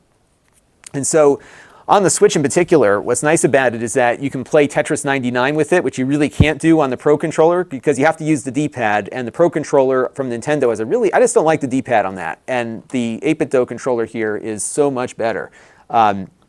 So it works with the Switch, it works with the PC, it works with my Mister. You can plug it in directly with a wired connection. It's got X input support, so it just works with everything. I was not, oh, and then it's got, I totally forgot about this. It also has software, so you can adjust all of the dead zones on the sticks. You can change how the buttons work.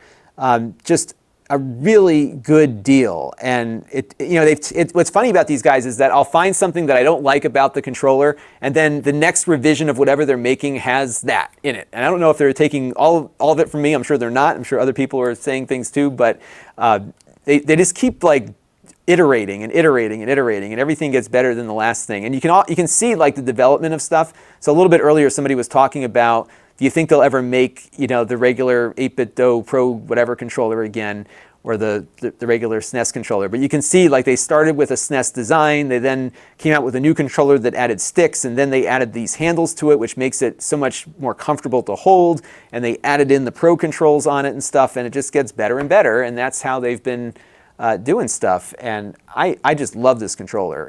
In full disclosure, they sent me one free of charge. I will likely be buying more of them, especially if I ever have a party where a bunch of people are coming over for some couch co-op or whatever. These are the controllers I would get just because they work with everything. Oh, they also have motion controls too, so you can use the motion controls with Switch games too. So it's just a great controller overall. So that is definitely on the list for sure. So let's keep moving our way up here. I'm going to add something from this video I did on, and by the way, these are not all going to be in the video, but some of them are going to make the cut. So Adonit has an Apple Pencil alternative that was reasonably priced. It's like $50, I think.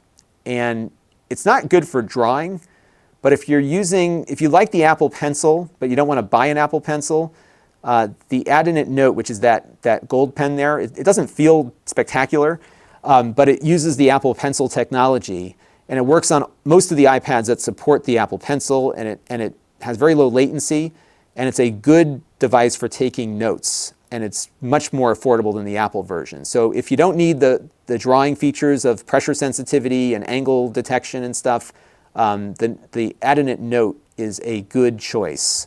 Let me check and see where it is on Amazon at the moment. They have another one called the Note Plus that tries to add the pressure sensitivity and stuff to it, but it doesn't work as well because it doesn't work with the native iPad pressure sensitivity. It does it through Bluetooth and only through supported apps, so that one's not as good.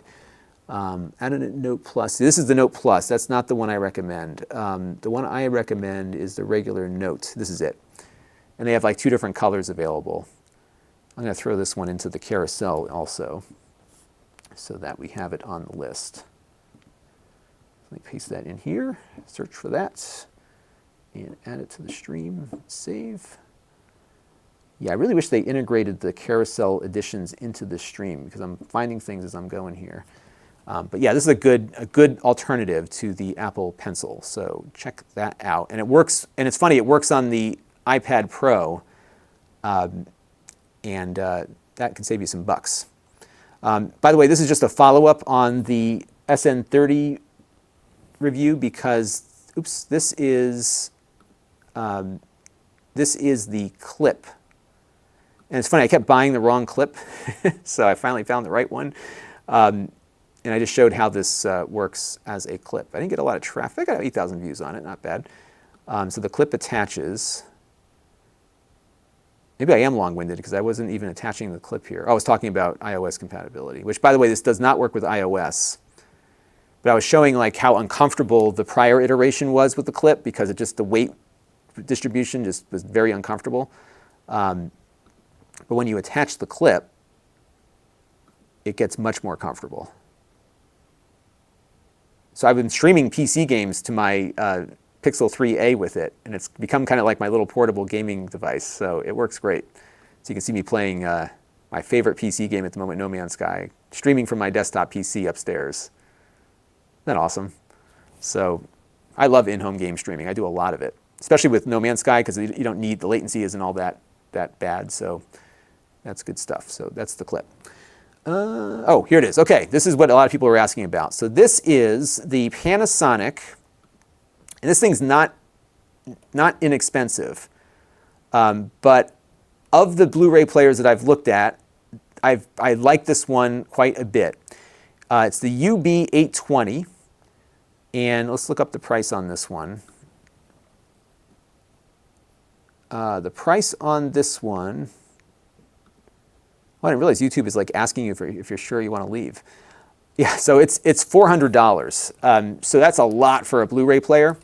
But this one is really for folks that are doing really high-end 4K stuff, because if you're a home theater enthusiast, this is something that I think you're going to want, because it doesn't have a lot of aggravation attached to its ownership. And what I mean by that is that the Sony, so here's what, if you are a home theater person, what you are looking for is a 4K Blu-ray player that supports Dolby Vision, HDR10, and then perhaps HDR10 Plus if that's something your TV is using.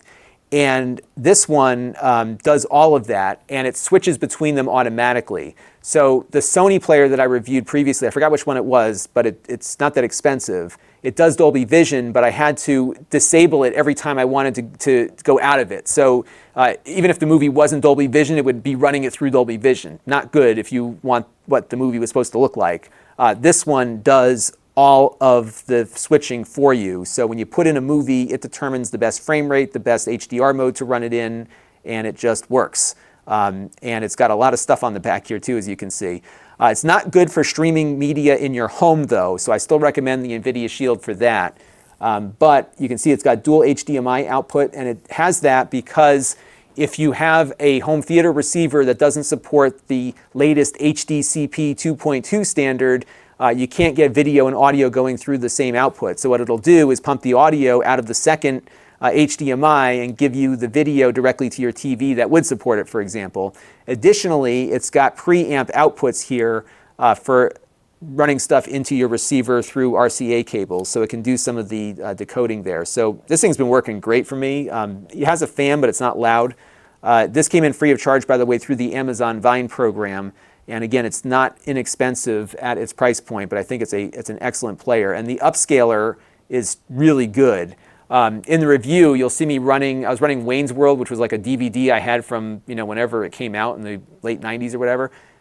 It looked great. I couldn't believe how good it looked. So really good upscaler.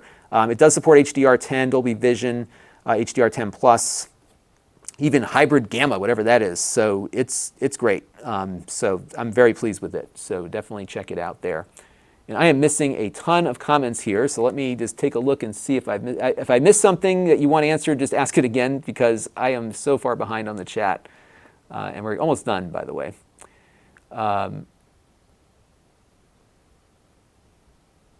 Let's see here. Vladimir Putin, in regards to the waterproof NAS, yes, can you hot swap the drives in the bathtub? No, but your people could probably do that for you, so you don't have to worry about putting it into the bath with you. Jeff Jones is happy with his QNAP NAS. Here's the thing with the NAS devices. You find one that works for you, and once you get it set up, they're great. They're all good. QNAP is good. Synology is good. QNAP and Synology, I think, are the two best. WD I have up there as well, just because they're a little easier to work with if you don't need all the bells and whistles. I just like the Synology just because it works well. Gear wants to know, why is Synology and QNAP randomly waking up the NAS drives? Well, the reason is that you're running a server on them. So there's probably things that are triggering the drives to spin up. It might be something on the network pinging it. Maybe you've got a computer that mounted the drive and it just is hitting it. What also happens from time to time, if you have little servlets running, is they may need disk access and may need to spin up the drive. My WD Reds, by the way, on my Synology NAS have been going now for about 5.5 years. I'm probably due to do a big disk swap soon, because those things are probably going to die on me soon. But I've been very impressed with my WD Red drives, and I saw somebody was talking, I think Lon.TV was talking about WD drives. There's some discussion on drives actually, but yeah, those WD Reds have been great for me. So I've been very pleased with those. Yeah, so one of these Sony players does, and I reviewed it last year. I'll try to find it, but it requires you to manually set it in. And that the Sony player that I reviewed, it didn't do it initially, and then they added that in a little bit later. All right, let me go through a few more things. There's some stuff. Oh, this has to be on the list here. And if Smoke Monster is still here, we are going to have his favorite device on here for sure as well. All right, so let's go up from here. This thing is like, oh my gosh, it's just so amazing. This is the Terra Onion Mega SD. This is, I don't believe, on Amazon. Let me just do a quick search here. I don't think it is. And what it is, let's see if Terra Onion has anything on Amazon. Yeah, I didn't think so. We can buy some essential oils. So this is a flash cartridge for the Sega Genesis, similar to what you would see from Crix, who does the EverDrives. But this thing can replicate a Sega CD without the CD through the cartridge port. And you can check out my full review. And yeah, let me pull up the spot where we do it. So let me do Blu-ray, Terra Onion. So here's like Sonic CD. Let me play the video again here. And when you boot it up, I booted up the Japanese version here, it'll automatically pick the right BIOS, and then it just runs the game. And actually, in this video, I was running this on native hardware, but it also works on the Mega SD, or SG, which we just talked about a little bit earlier from Analog. This thing's amazing. So here we are with an old Sega Genesis with this flash cartridge running the Sega CD. It works great. We played some Sewer Shark. Have you ever seen Sewer Shark? I was showing this to my daughter the other day. It was kind of funny. So it does all the full motion video games and stuff with that too. So it's a great device, and it really pairs nicely with the Mega SG. It does save states and all that kind of stuff as well. Really, really awesome device. And this is, again, another field programmable gate array device, and they're really the future for retro gaming in particular, because you can very accurately replicate the logic of how this stuff used to work. So if you think about MAME and securing the software side, this is saving the logic behind the chips that drove all these retro devices. And you wouldn't think of a Sega CD or a Sega Genesis or a Neo Geo as a supercomputer or anything that's really all that powerful. But they kind of are, because they were running multiple processors simultaneously in parallel. And that's very difficult to get exactly accurate on emulation. So a good example would be if you were to look at the Sega Genesis Mini, and if you were to look at the button lag between a button push and a reaction on screen on that versus the Mega SG from Analog, you would likely see that the Mega SG is probably half the latency, because it's not dealing with all the emulation bottlenecks that you deal with on a small ARM processor. So it's pretty remarkable how good that is. So that one is definitely making the cut for sure. Raspberry Pi 4, it's got potential, but a lot of the software wasn't there, and we talked about that in the review. It's going to be the future of Raspberry Pi no matter what, so that's something we'll certainly be talking about. And where is the stuff I really want to get into? Why isn't that on here? Where did it go? Let's go back down to the beginning here. I'm going to probably put this on the list. This is the Minix Neo. Okay, so we're going to get to this in a second here. There's going to be two things I'm going to add to the mix here. So the Minix Neo here was something that we looked at IFA, and then I bought one. And this is a USB Type-C hub that has storage built into it. So you plug it into your little MacBook, and you've got and it works on the Windows side also. HDMI out, USB 3, two USB 3 ports, and a built-in solid-state drive, all running through with power delivery. So great little product. Let's go look that up real quick. Minix Neo. Is that what it's called? No, it's the Minix USB-C. Yeah, USB-C hub. I guess they have a lot of products named Neo. And they're coming out with a new one that has storage as well. It has more storage. It has I'm sorry, they have one that has gigabit Ethernet in addition to all the other stuff. That's it. So here they are. So I'm going to pop this one into the mix here. So I think I got the 120 gig version. And if you've got a USB-C device, this is really helpful, especially if you've got like a little Mac or a a Surface device. These are really useful because they, sorry, I'm just going to put this into the carousel here. These are useful because they have storage built in, so you can get more use out of that USB port. And let me just find it here and add it to the mix.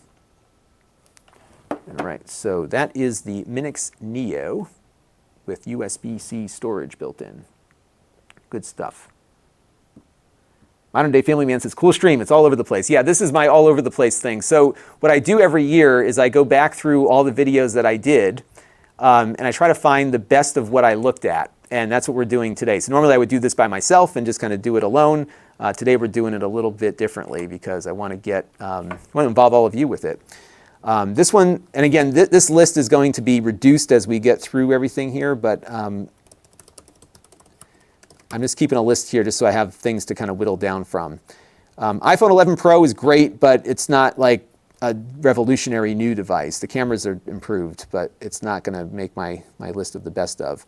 This one will, though. This is the Acer Aspire 5 with AMD Ryzen.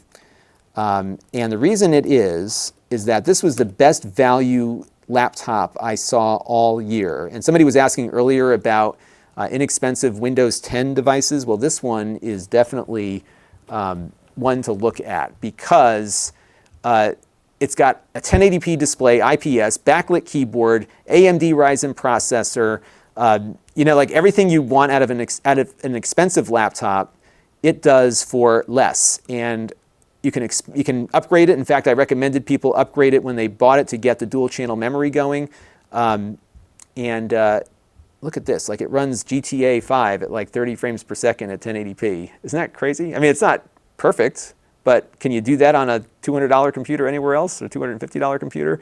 It was running the Dolphin emulator quite well. Like we were blown away by the performance of this computer for the price point. And a lot of other viewers have found it to be of interest as well. So let me find it on the Amazon link here because there are a bunch of these. And I want to make sure I get you the right one.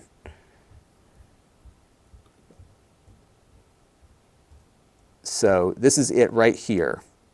Oh, they've got oh, you know what? We should probably get another one of these in. So it's funny because the price, again, the price on this stuff fluctuates. So for a while, this was selling for like under 300.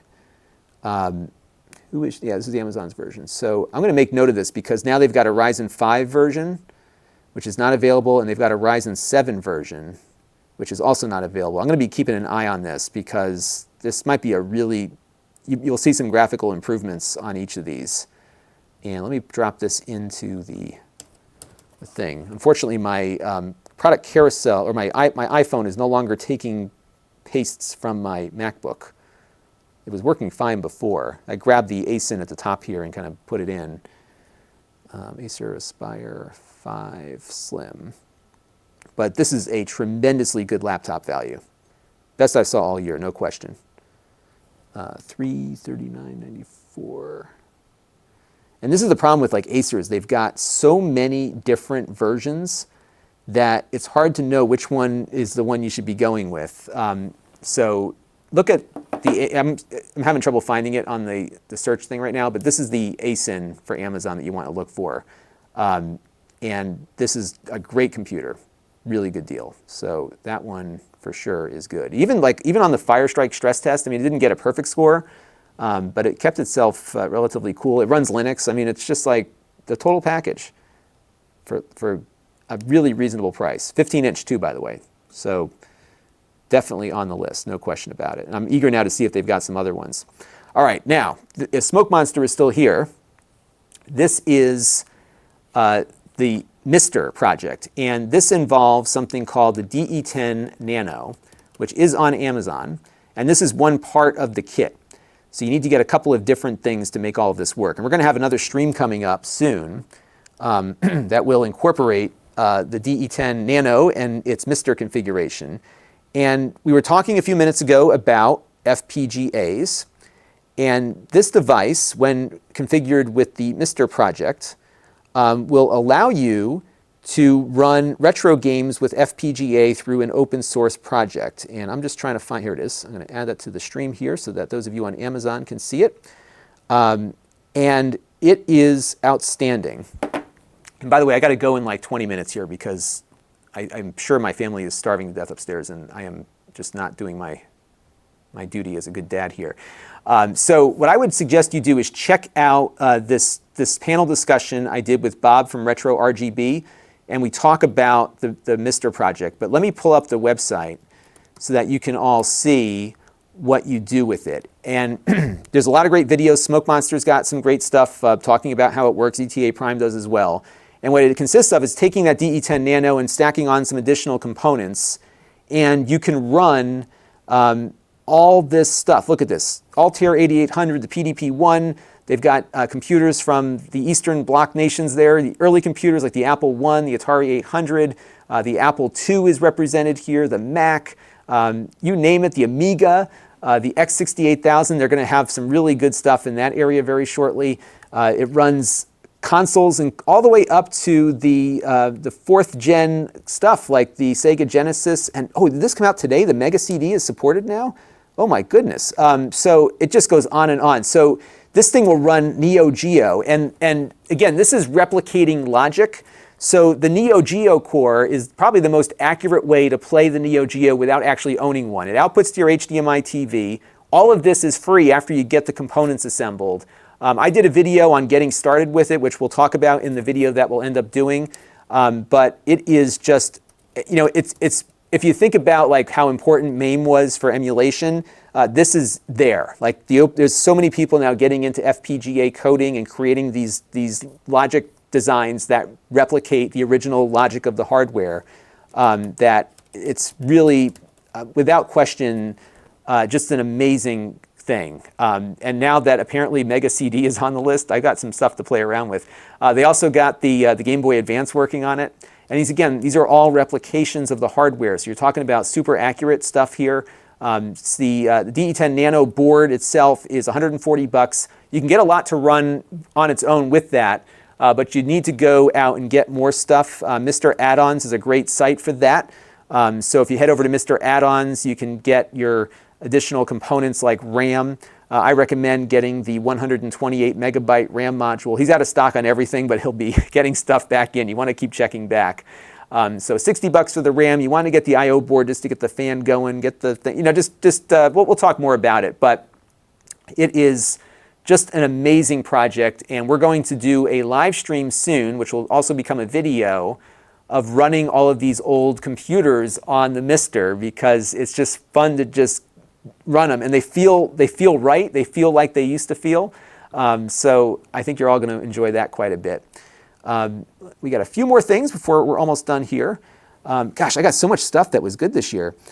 Here are two more things right next to each other. The Hori D-pad for the Switch, which we reviewed on another Amazon live stream. The Wise plug is also very good. I'm just going to put those on the list just in case I run out of categories. The Wise plugs are inexpensive smart plugs. I hear my wife coming. She's going to be looking for me to figure out dinner or something in a minute. We're almost done here. The Wise plugs are also not on Amazon right now either. Okay, so we'll have to come back to that. But those are good. And I'll take some more questions in a minute. Lenovo is a good display. So this is a good Lenovo display, portable display. Good stuff, not like the best of the best, but really good. This USB power bank was also good. Again, not a revolutionary, groundbreaking product of the year, but certainly worth looking at.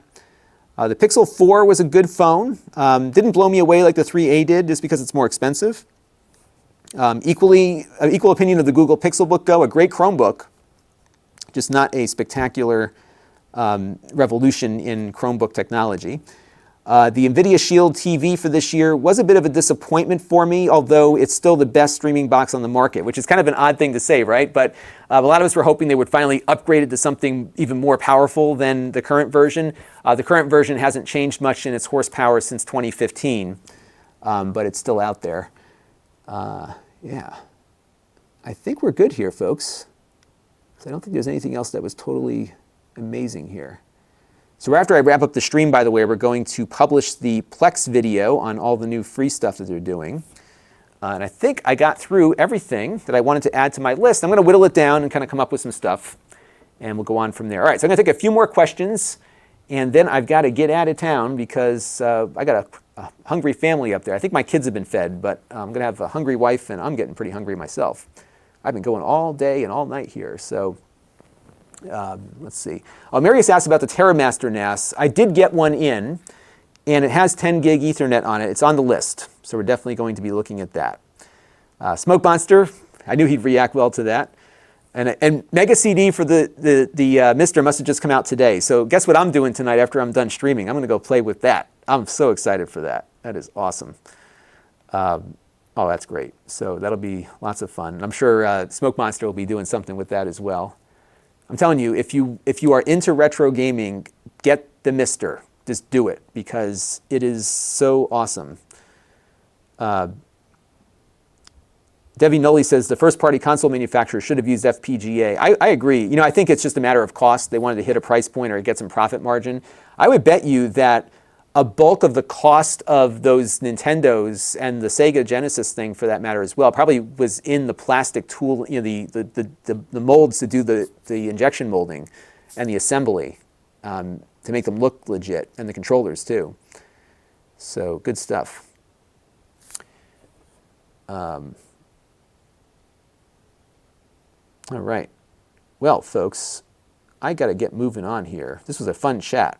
This was good. I've been trying to come up with like things that I could do on a live stream that are compatible with Amazon streaming, and this is like a good one because we covered a lot of stuff, and there's more to see. So I've got a list now, which was what my objective was. Now, granted, if I was doing this without a stream going on, I'd have it done in a half an hour, but this was more fun to have everyone involved. So there's a lot of stuff that we are going to be whittling down to a list, probably around 10 items or so, for things that were the best of the year. And I'll probably break it out into categories and maybe do some honorable mentions off of this list. So there's a lot to talk about here. Slash is from Cleveland. Hello there from Cleveland. Crazy Killer asked if I'm going to see Rise of the Skywalker, and I sure am. And what I do, I don't know if you all know that I do this. Whenever a new Star Wars movie comes out, I call my local theater that's not too far from here, and I get a list of friends that are interested in doing this, and we buy out an entire theater. So I buy every seat, and they all pay me back, and we watch the movie together, which is fun because everybody in the movie knows each other. And you can do that too. Just call up the theater and arrange it, and it's great. And you can have all your friends with you watching the movie, and everyone's got a seat, and all that pressure of getting there early and all, it's all gone. Just show up and come on in. It's so much fun. So that's what I do for the Star Wars movie. William Wilkinson talks about Neo Geo, how expensive it was. Yeah, you know, we were discussing this on a stream the other night. I think it was My Life in Gaming stream. You know, the Neo Geo was like $700 or $800, and then the games were $200 on top of that each. So wicked expensive. So you know, it was crazy how expensive that was. Michael wants to know my thoughts on the Oculus Quest. I've got a lot of thoughts on it. I did cover it a little bit earlier. You can rewind a little bit. Actually, what we're going to be doing probably tomorrow night is a video I did on the Oculus Quest and all the new things you can do with it. So stay tuned for that. Jason wants to know if I can do a review of the Chromebook 4 from Samsung. I'll try to get one in. I haven't looked at a Chromebook from Samsung in a while, so that will be it. All right, folks, I got to run. I want to thank you all for tuning in, both here and on Amazon. I hope you enjoyed this total crazy stream of consciousness as we went through a whole year of content and tried to find the best products that I reviewed over the course of the year. And I'm going to run back through the list one more time just to make sure I didn't miss anything. And then in the next couple of days, I'll have a video up with all of my favorites. So stay tuned. More to come on that. And that's good stuff. Londog says I should bring some hot sauce to that event. That might be kind of fun, too. All right, everybody. I got to run here. I'm going to end the Amazon stream. Thank you all on Amazon for tuning in. And I'm going to now end the stream on YouTube as well. Thanks you all for having a part of this and for sticking around. Thanks to the super chatters as well. I want to thank Gameplay and Talk and Mark Bollinger, and also Star Trekker, who became a member during the stream as well. Thank you all for that, and I will catch you all next time. This will be part of my archive live stream thing, so you can come back and watch it later as well. All right, we're going to be gone for about 15 minutes. I'm not coming back with a stream, but in 15 minutes, my video of the new Plex features is posting, so stay tuned for that. You'll have more of me very shortly, and I will talk to you all in a little bit. Good night.